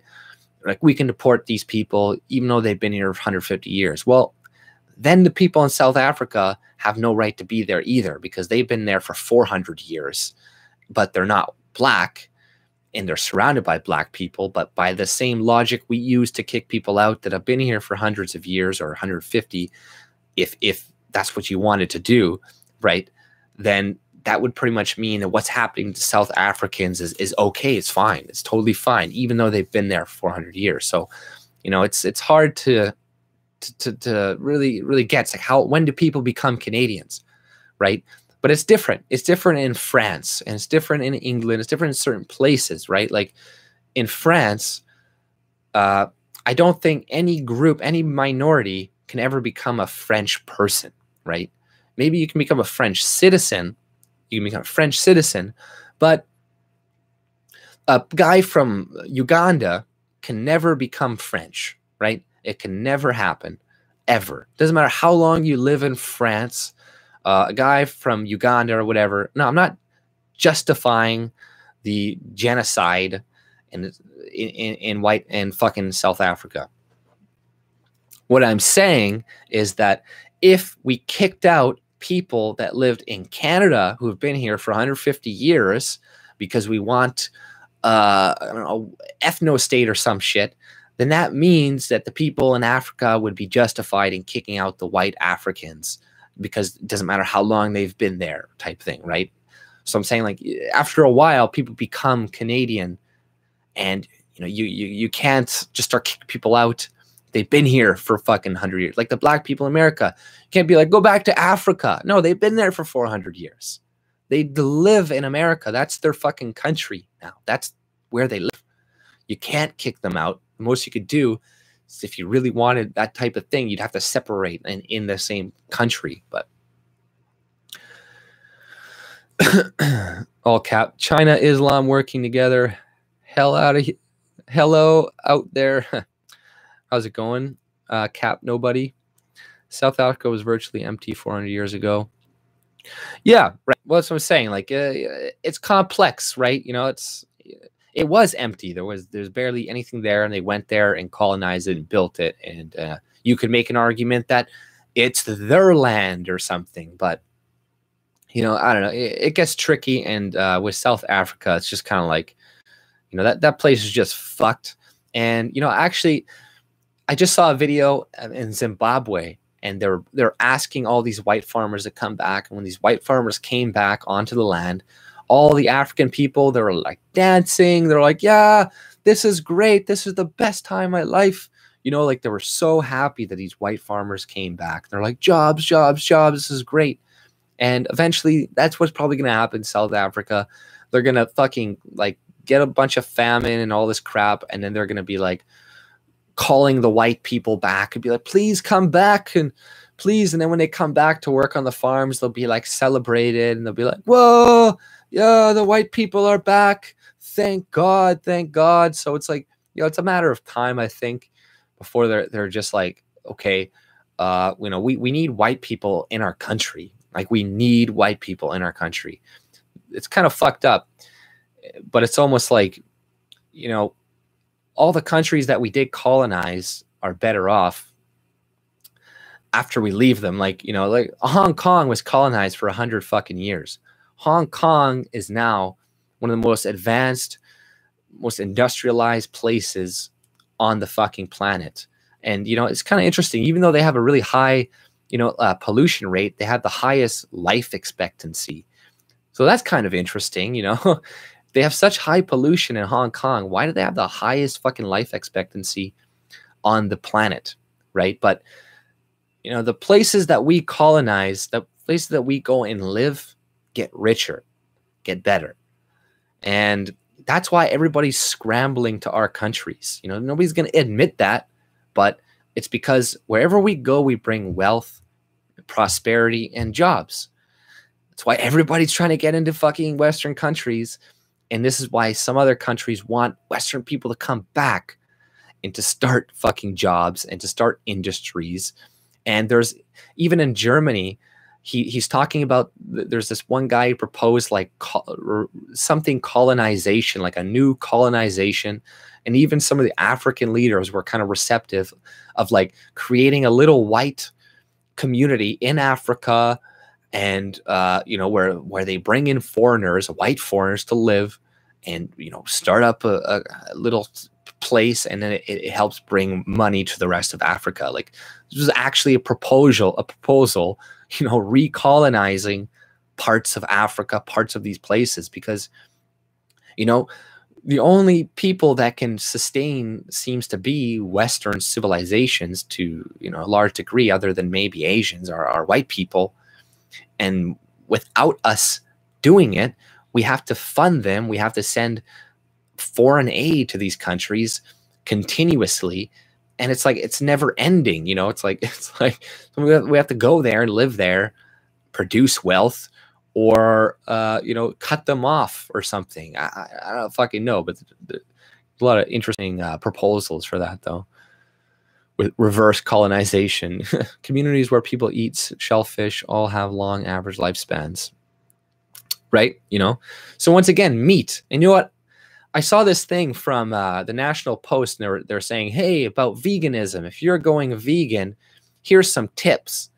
And in the tips, they're like, if your hair starts thinning out, oh, it's because you're not eating enough of this and this and that. If this starts happening to you, oh, take some of this B12 vitamins. And I'm like, why is the National Post, you know, promoting such a like a fucked up diet?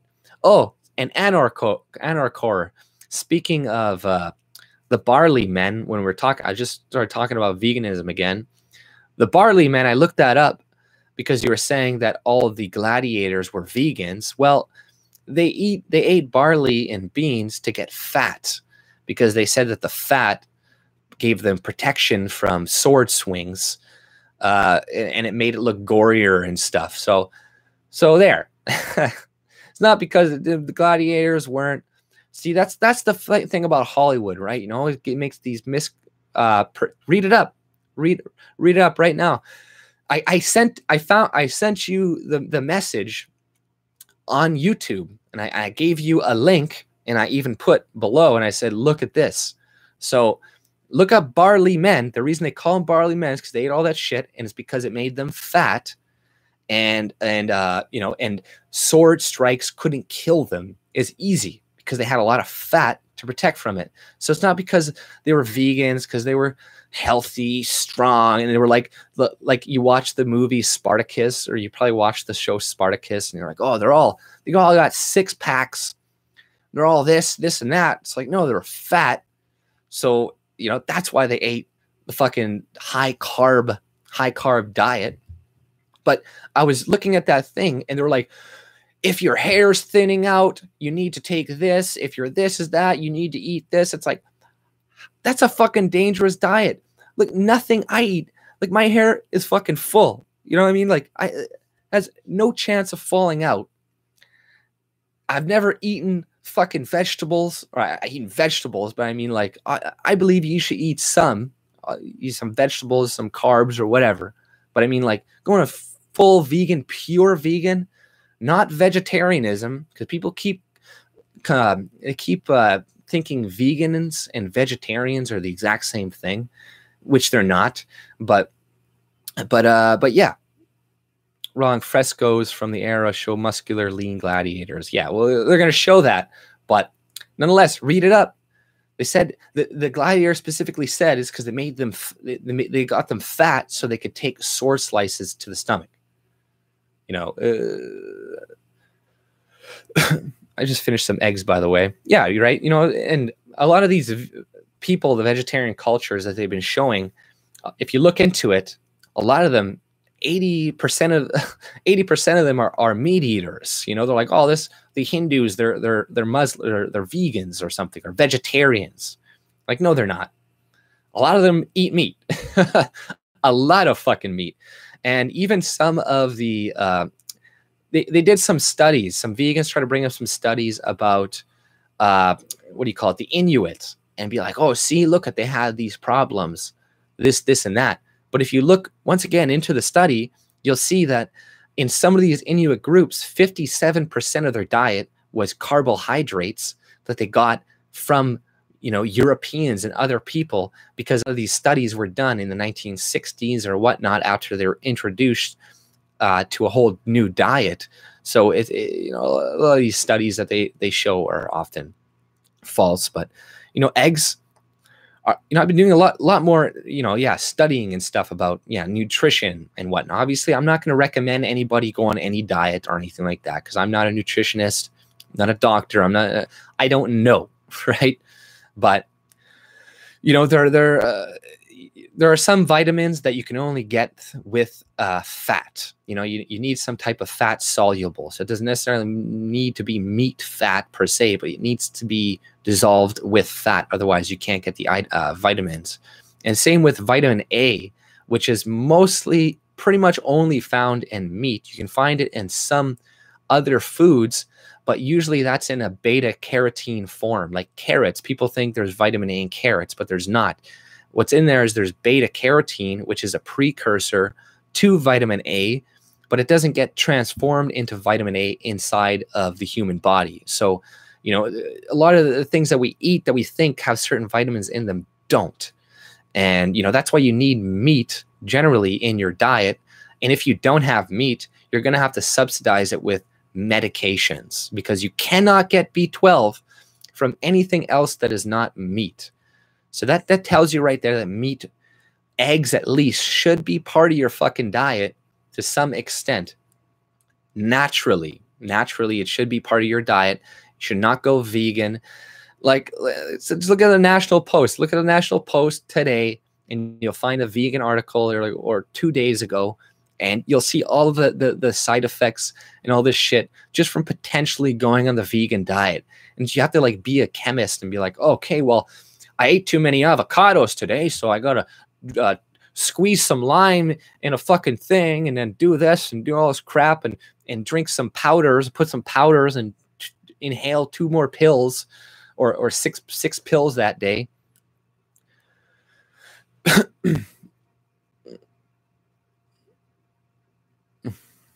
Well, actually, the thing is like, you don't actually get fat, Anarchor, from eating fat. You don't actually get fat from eating fat. You would think so, but that's not how it works. You know, you mostly get fat from eating a lot of sugars and carbs and stuff like that. But eating directly fat is not going to get you fat. It won't get you fat. So animal fat, you know, it's not going to do it. It doesn't digest the same way. It doesn't turn into from fat into fat. Like the way that you produce fat is, you know, through getting other molecules or whatnot in your body, and it's all like, you know, it's not directly eating fat. Like, you're not going to necessarily get fat from eating animal fats. Mostly, you know, a lot of those people that eat a lot of animal fat and meat are often fairly thin, or like, you know, they're not that heavy.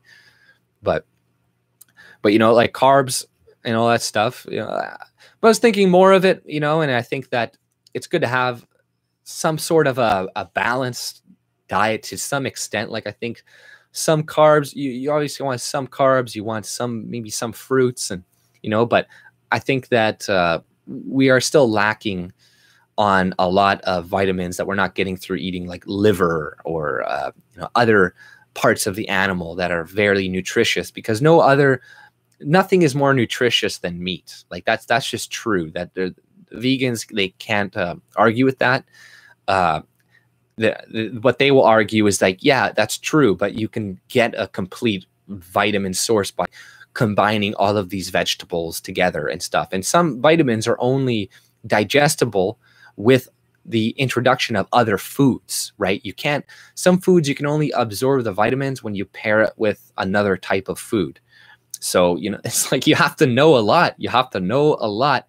And like my one roommate, like that, who was vegan for years and shit, like he was just skinny and like I said, he like shadow, like it was like blood in his fucking shit. He told me in that, and I was like, man, you gotta like, I don't know what you're fucking eating, but like, what the hell is going on with you, man? Like, just eat a regular diet. Like, I don't know, like don't have to eat the regular Canadian diet or something, but like, fuck, man, like eat something, like Jesus Christ, because all you see, that guy, all he would do, he ordered pizzas, like, or whatever.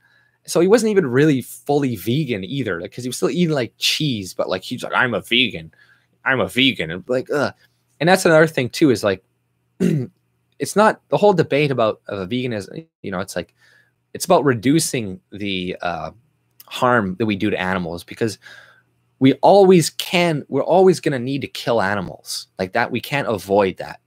We'll always need to kill animals because if you need crop and you need space, you're going to need to clear land, and that land is going to have animals and life. You have to kill that life. So, you know, there's always going to be death involved. And the LCD screen of your computer has gelatin from animals in it. A lot of our products that we use today we can't use them without animal products, without you know, some type of animal gelatin, glycerin, you know, photocopy paper. All this stuff you require animal parts to make them. So, you know, if you want to be fully vegan, you got to go fucking live, I don't know, in the tropic forest where there's only fruit and shit. Because, and that's another thing too with the whole vegan diet, is like, okay, they admit that you need to compare, you have to pair all these fruits, these foods together. Well, where are all these foods coming from? They're not coming from locally. They're getting flown in on a plane that you didn't need to fly in before. So you're getting all this food flown in from all these different locations. And then what? Like, whereas naturally we could have some, like, let's say you have some cows, they're grazing, you have some chickens for your eggs. Then you have, I don't know, a little garden of some food that you have or whatever. Then you have the local berries and fruits that grow in the area. You have, you know, and some local weeds and roots. And, you know, our diets are, I don't think our diet should be that huge. It shouldn't be that, we shouldn't put too many things in our diets per se. It should be fairly simple, because when you introduce so many things to your diet, how do you know what is causing you harm, right? If you eat like a massively varied diet where you like all these different things every single day, and then you start to get reactions, well, it's going to be really hard to pinpoint what caused that reaction. Whereas if you're eating, let's just say you go to like a beef and water diet, like obviously that's extreme, but you're fine, right? And this is another thing too, between difference of beef, meat, and vegetables or fruit. You can live off of only beef and water. People are doing it. Like, you can do it. Maybe they're not the healthy, I don't know, but you can do it.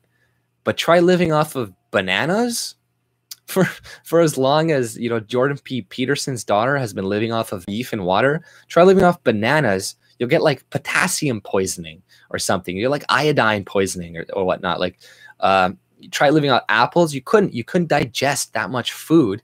There's too much fiber. It's so much sugar. Like you wouldn't. You're just trying to eat apples. Trying to live off apples instead of beef. It's gonna be a lot fucking harder, because at least the beef has all the nutrients you need. Literally, they have like almost all the vitamins, almost, and you know, it's got the fat in there. It's got the meat.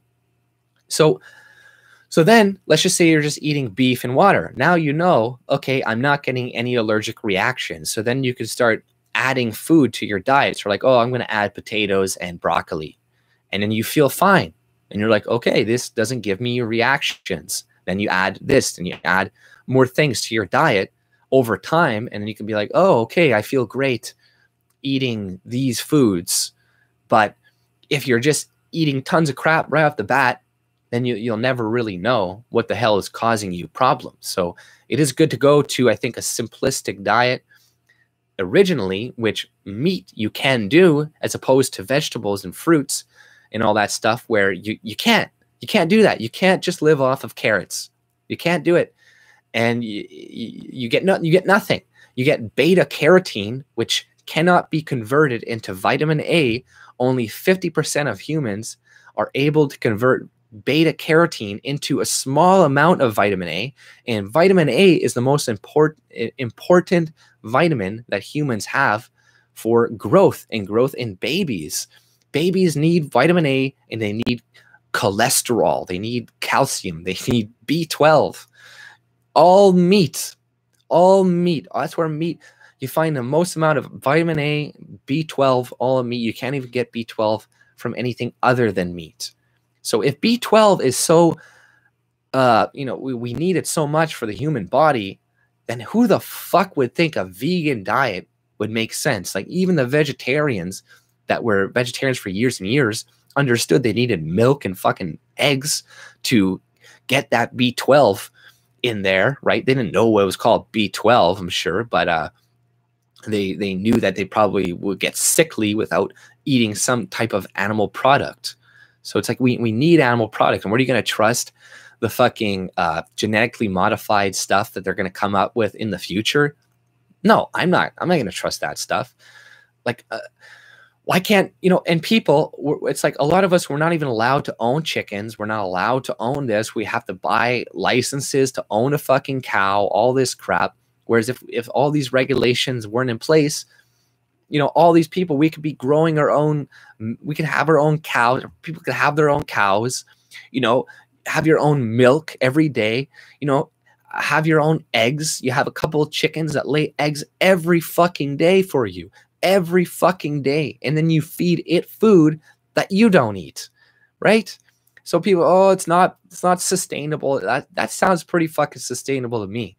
It sounds pretty sustainable to me to have your animals close to you. You eat your animals that are in your vicinity per se. Maybe, I don't know, a local area grows them, whatever, and you get your food, most of it locally, as opposed to living on a vegan diet where you got to import all of these seeds and chia pets and fucking fruits and exotic fruits from foreign countries, right? It doesn't make any fucking sense. It's not sustainable.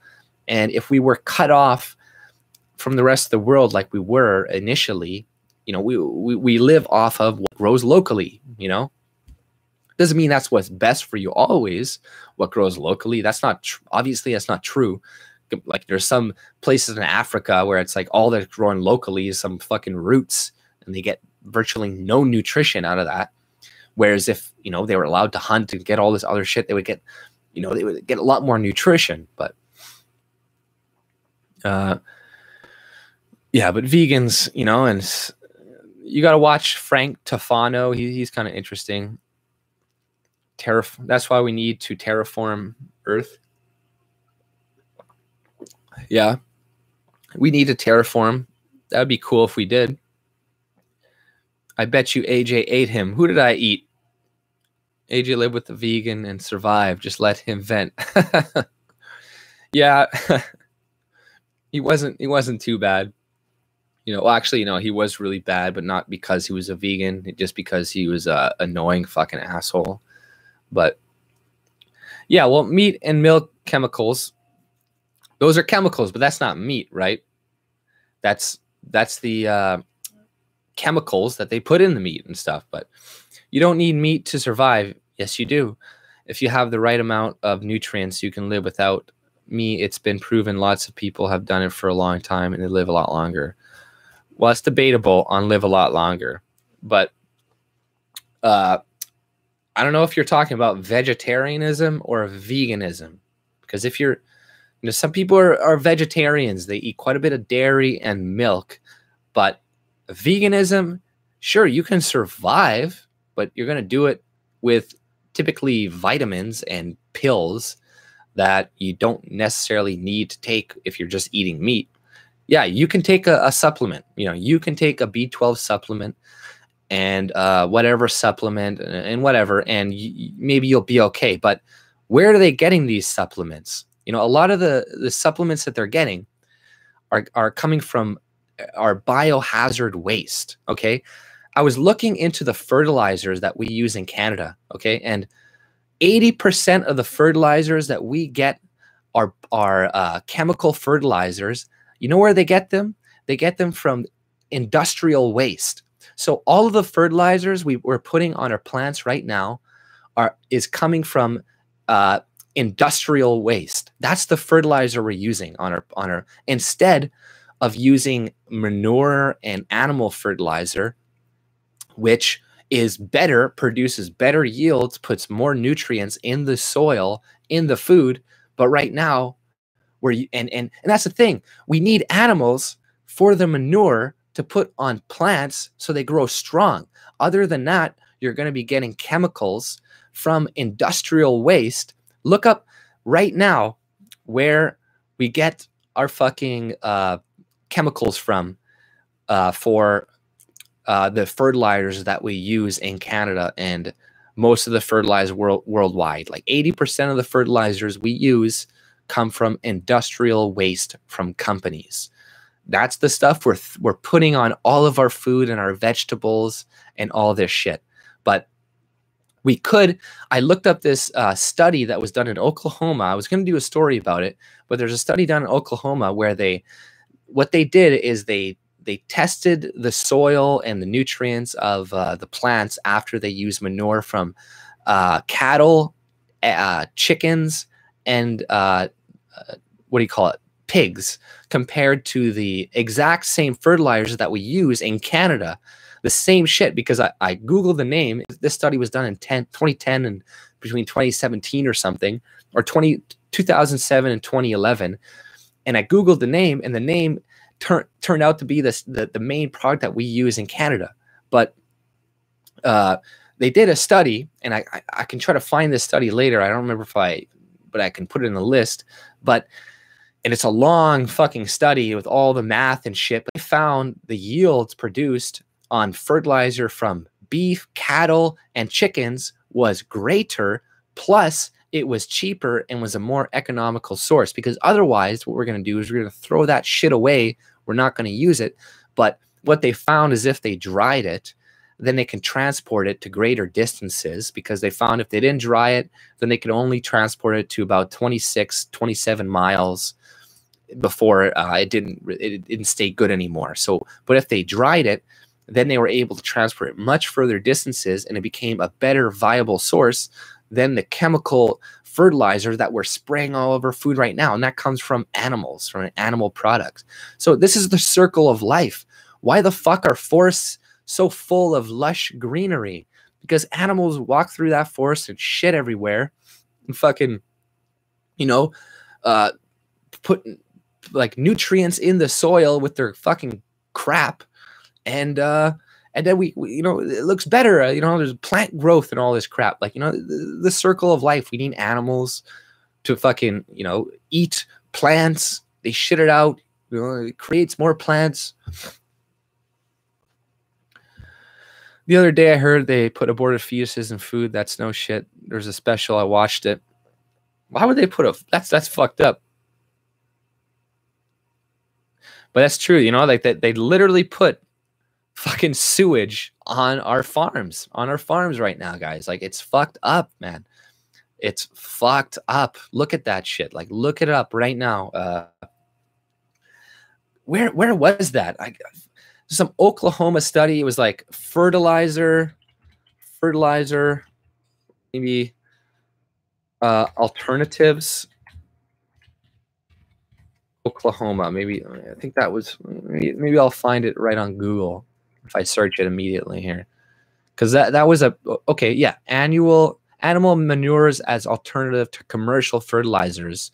This study was done in 2011. Pretty in-depth study, and it shows that animal manure would be much better, and what we're using instead. See, so Canada Fertilizing Company, Canada Fertilizer Company is the same company that they mentioned in this group here.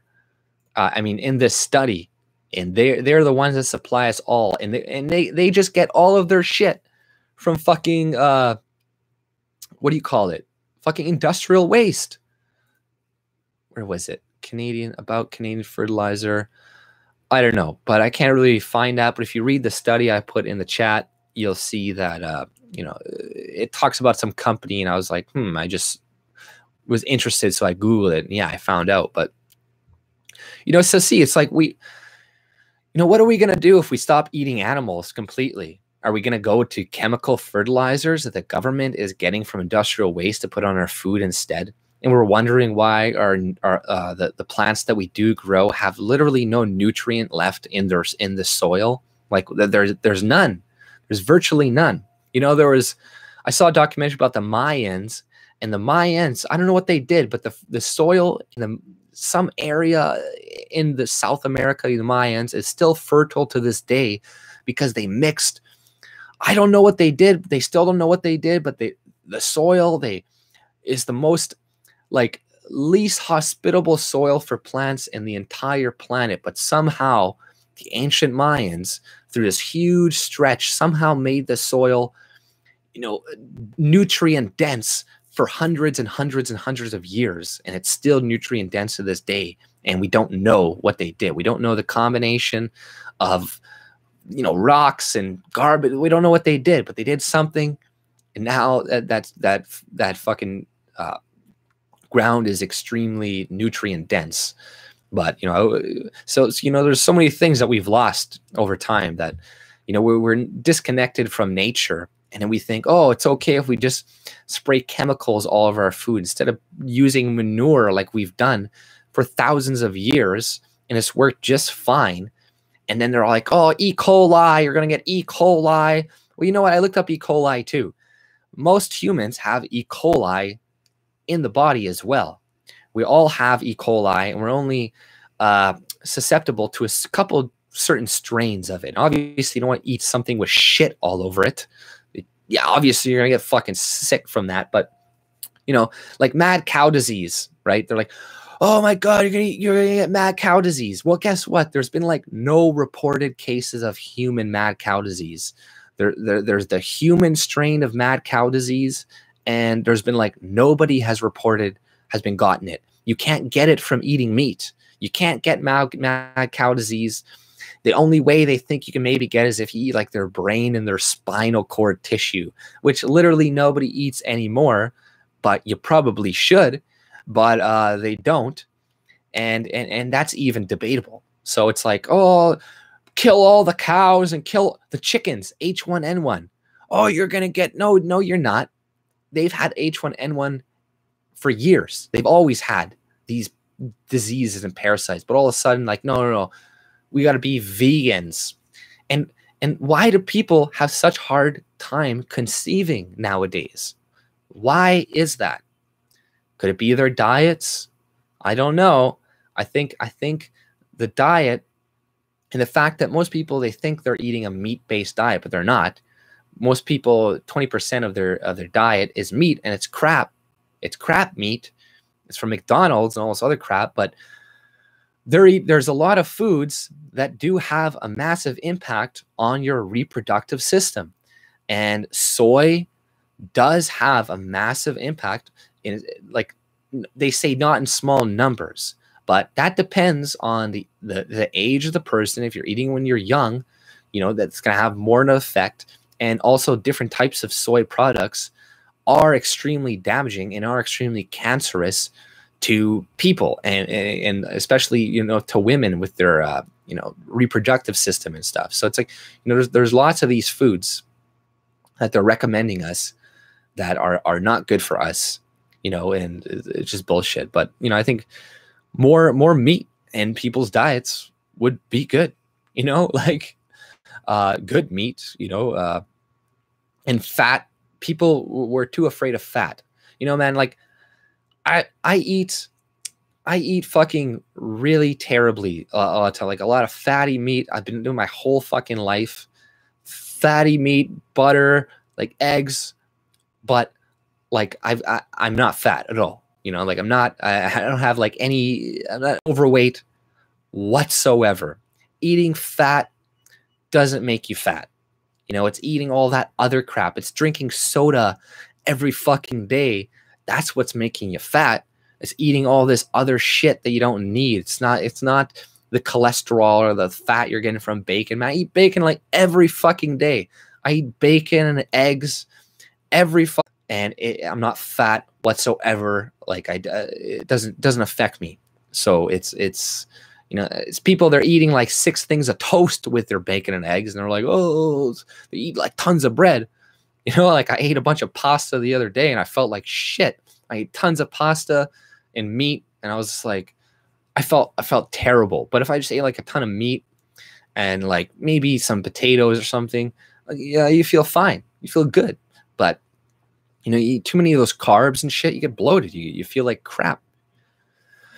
Would it be a surprise if Trudeau bans meat? Yeah, I could see him doing that, because guess what? One of the main things to stop global warming is reduce your meat consumption and to have less children.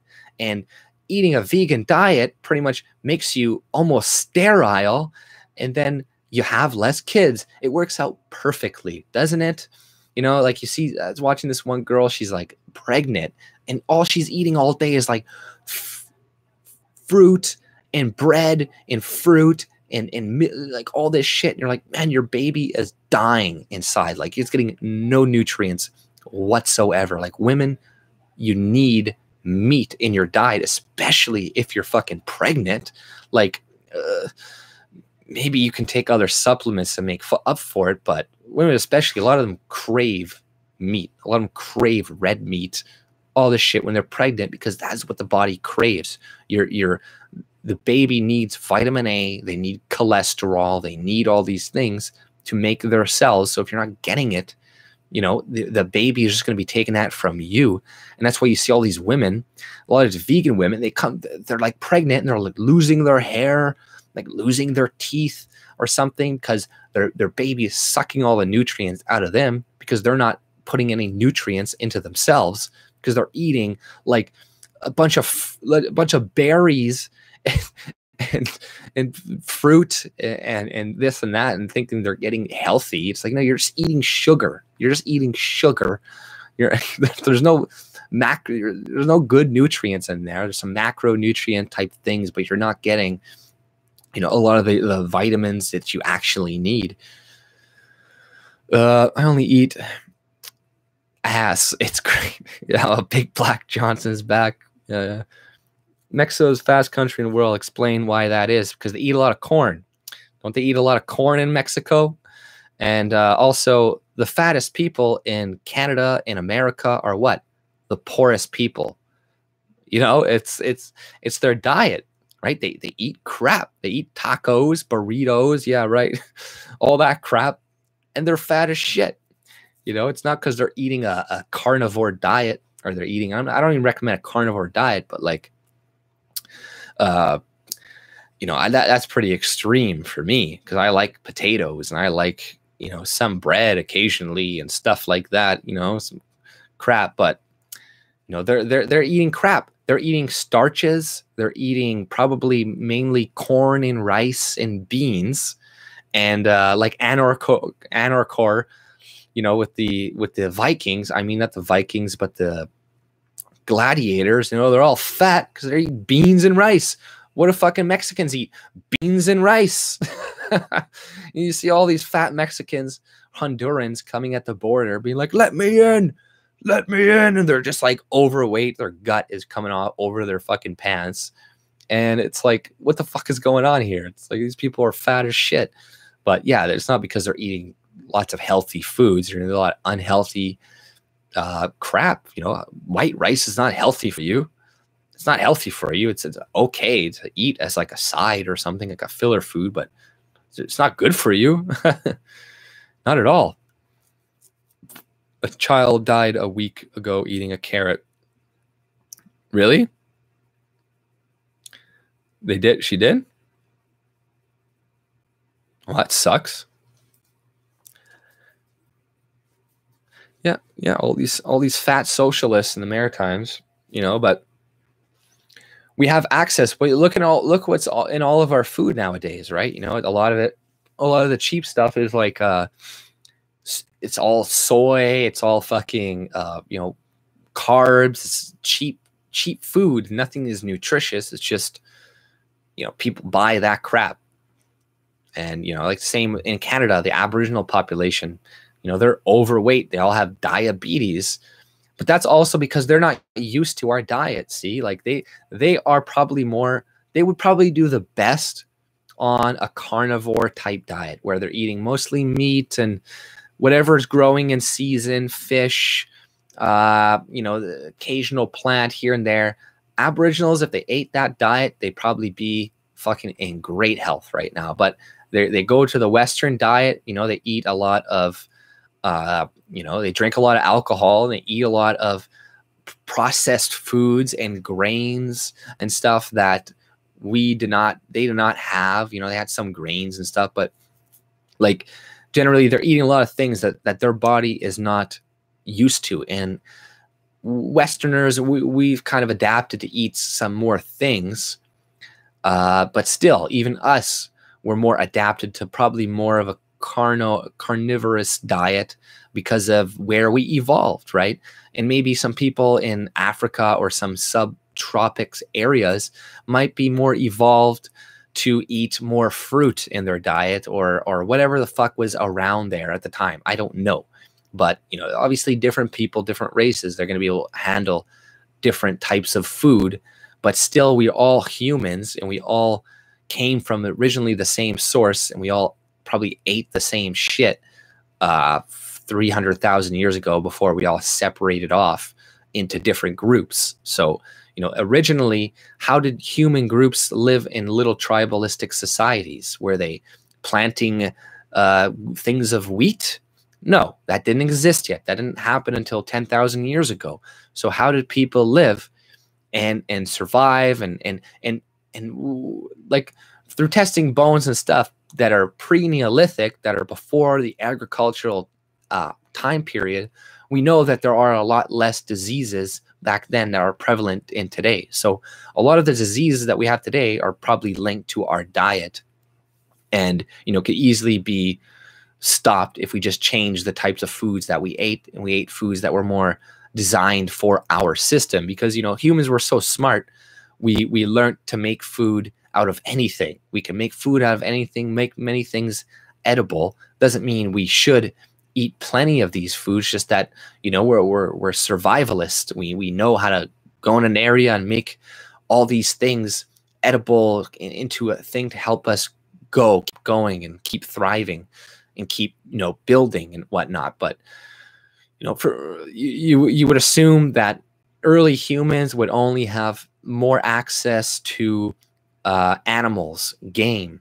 And if they're mainly eating animals and game, you know, most of the other food they're going to be eating is going to be perhaps berries and other food that is growing around locally. But the majority of their diet is going to be meat, unless they grow up, like I said, in like maybe a tropic island where there's fruit fucking everywhere. But even those people eat lots of meat as well, or eat meat because it's around. And why wouldn't you? It tastes fucking great. You know, it's delicious. Meat is so fucking good. Why would you not eat it? But, you know, so in the small tribal societies, you would assume that they only get hold of meat. So, you know, and then you got to assume also, what do you think? They're only going to be eating the lean cuts of meat? No, they're not just going to be eating like what we eat today, like a steak and this or that. No, they're going to be eating the bones. They're going to break open the bones and they're going to eat the bone marrow. They're going to eat the brains. They're going to eat the tongue. They're going to eat the liver. They're going to eat the fucking lungs. They're going to eat the intestines. They're going to eat every fucking thing. You know, why do the natives use every piece of the buffalo? You know, I think it has less to do with respect to the animal. I think that's probably some of it, and more to do with just survival and them understanding that if they don't eat the eyes, if they don't eat the bone marrow, if they don't eat the fucking heart and the liver like we don't today because we're fussy, they're going to die. They're not going to survive. You know, they need all these different things in their diet to live, you know, but you know, now we have access to, yeah, like I said, a lot of different things. And it's harder to pinpoint what is potentially hurting you in your diet because there's so many things that you're eating that it's like, well, was it the fruit I ate? Was it that piece of meat I ate? Was it the egg I had last night? You know, you don't really know. And if you just look at allergies, virtually nobody is allergic to meat, whereas a lot of people are allergic to vegetables. Some people are allergic to meat, but it's more rare. Don't you know it's politically incorrect to link racial differences to evolution? Yeah, right. I know that's the whole thing, which gets me about racial differences and stuff. It's like the people that think everybody's like practically the same. I'm like, that's impossible. Like, you know, if you know anything about evolution whatsoever, even to the small extent, you would know that every race, every person is different. It has different levels of intelligence, and like it's impossible. And that's not a bad thing. That's just the way it is. Obviously, if you understand evolution, like if one group fucking evolves here and another group evolves here, and there's different environments and different things in their life, then of course they're going to be different. You know, no, they're all the same. They're all the same. But, you know, it's pretty stupid.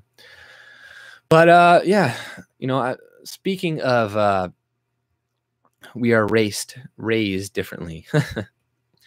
Right. But yeah, you know, but speaking of Derek is awesome, I see, but they're probably going to have their stream in an hour or so, I'm guessing. So if anybody there, you guys should go over to that stream in about an hour or so. I think I'm about done here. I've just been shooting the shit with you guys for about 2.5 hours now, but you know, I hope you guys enjoyed it. You had fun. You know, I did. And you know, for the next time, hopefully I'll see you guys again soon. But take it easy. See you later. Have you seen Bolsonaro? That dude got stabbed months ago and is stopping socialism. Yeah, he's pretty good, man. I like Bolsonaro. Thank you, Sun. Thanks, Cap. Thanks, Laura, Lynn. Have a good night, guys.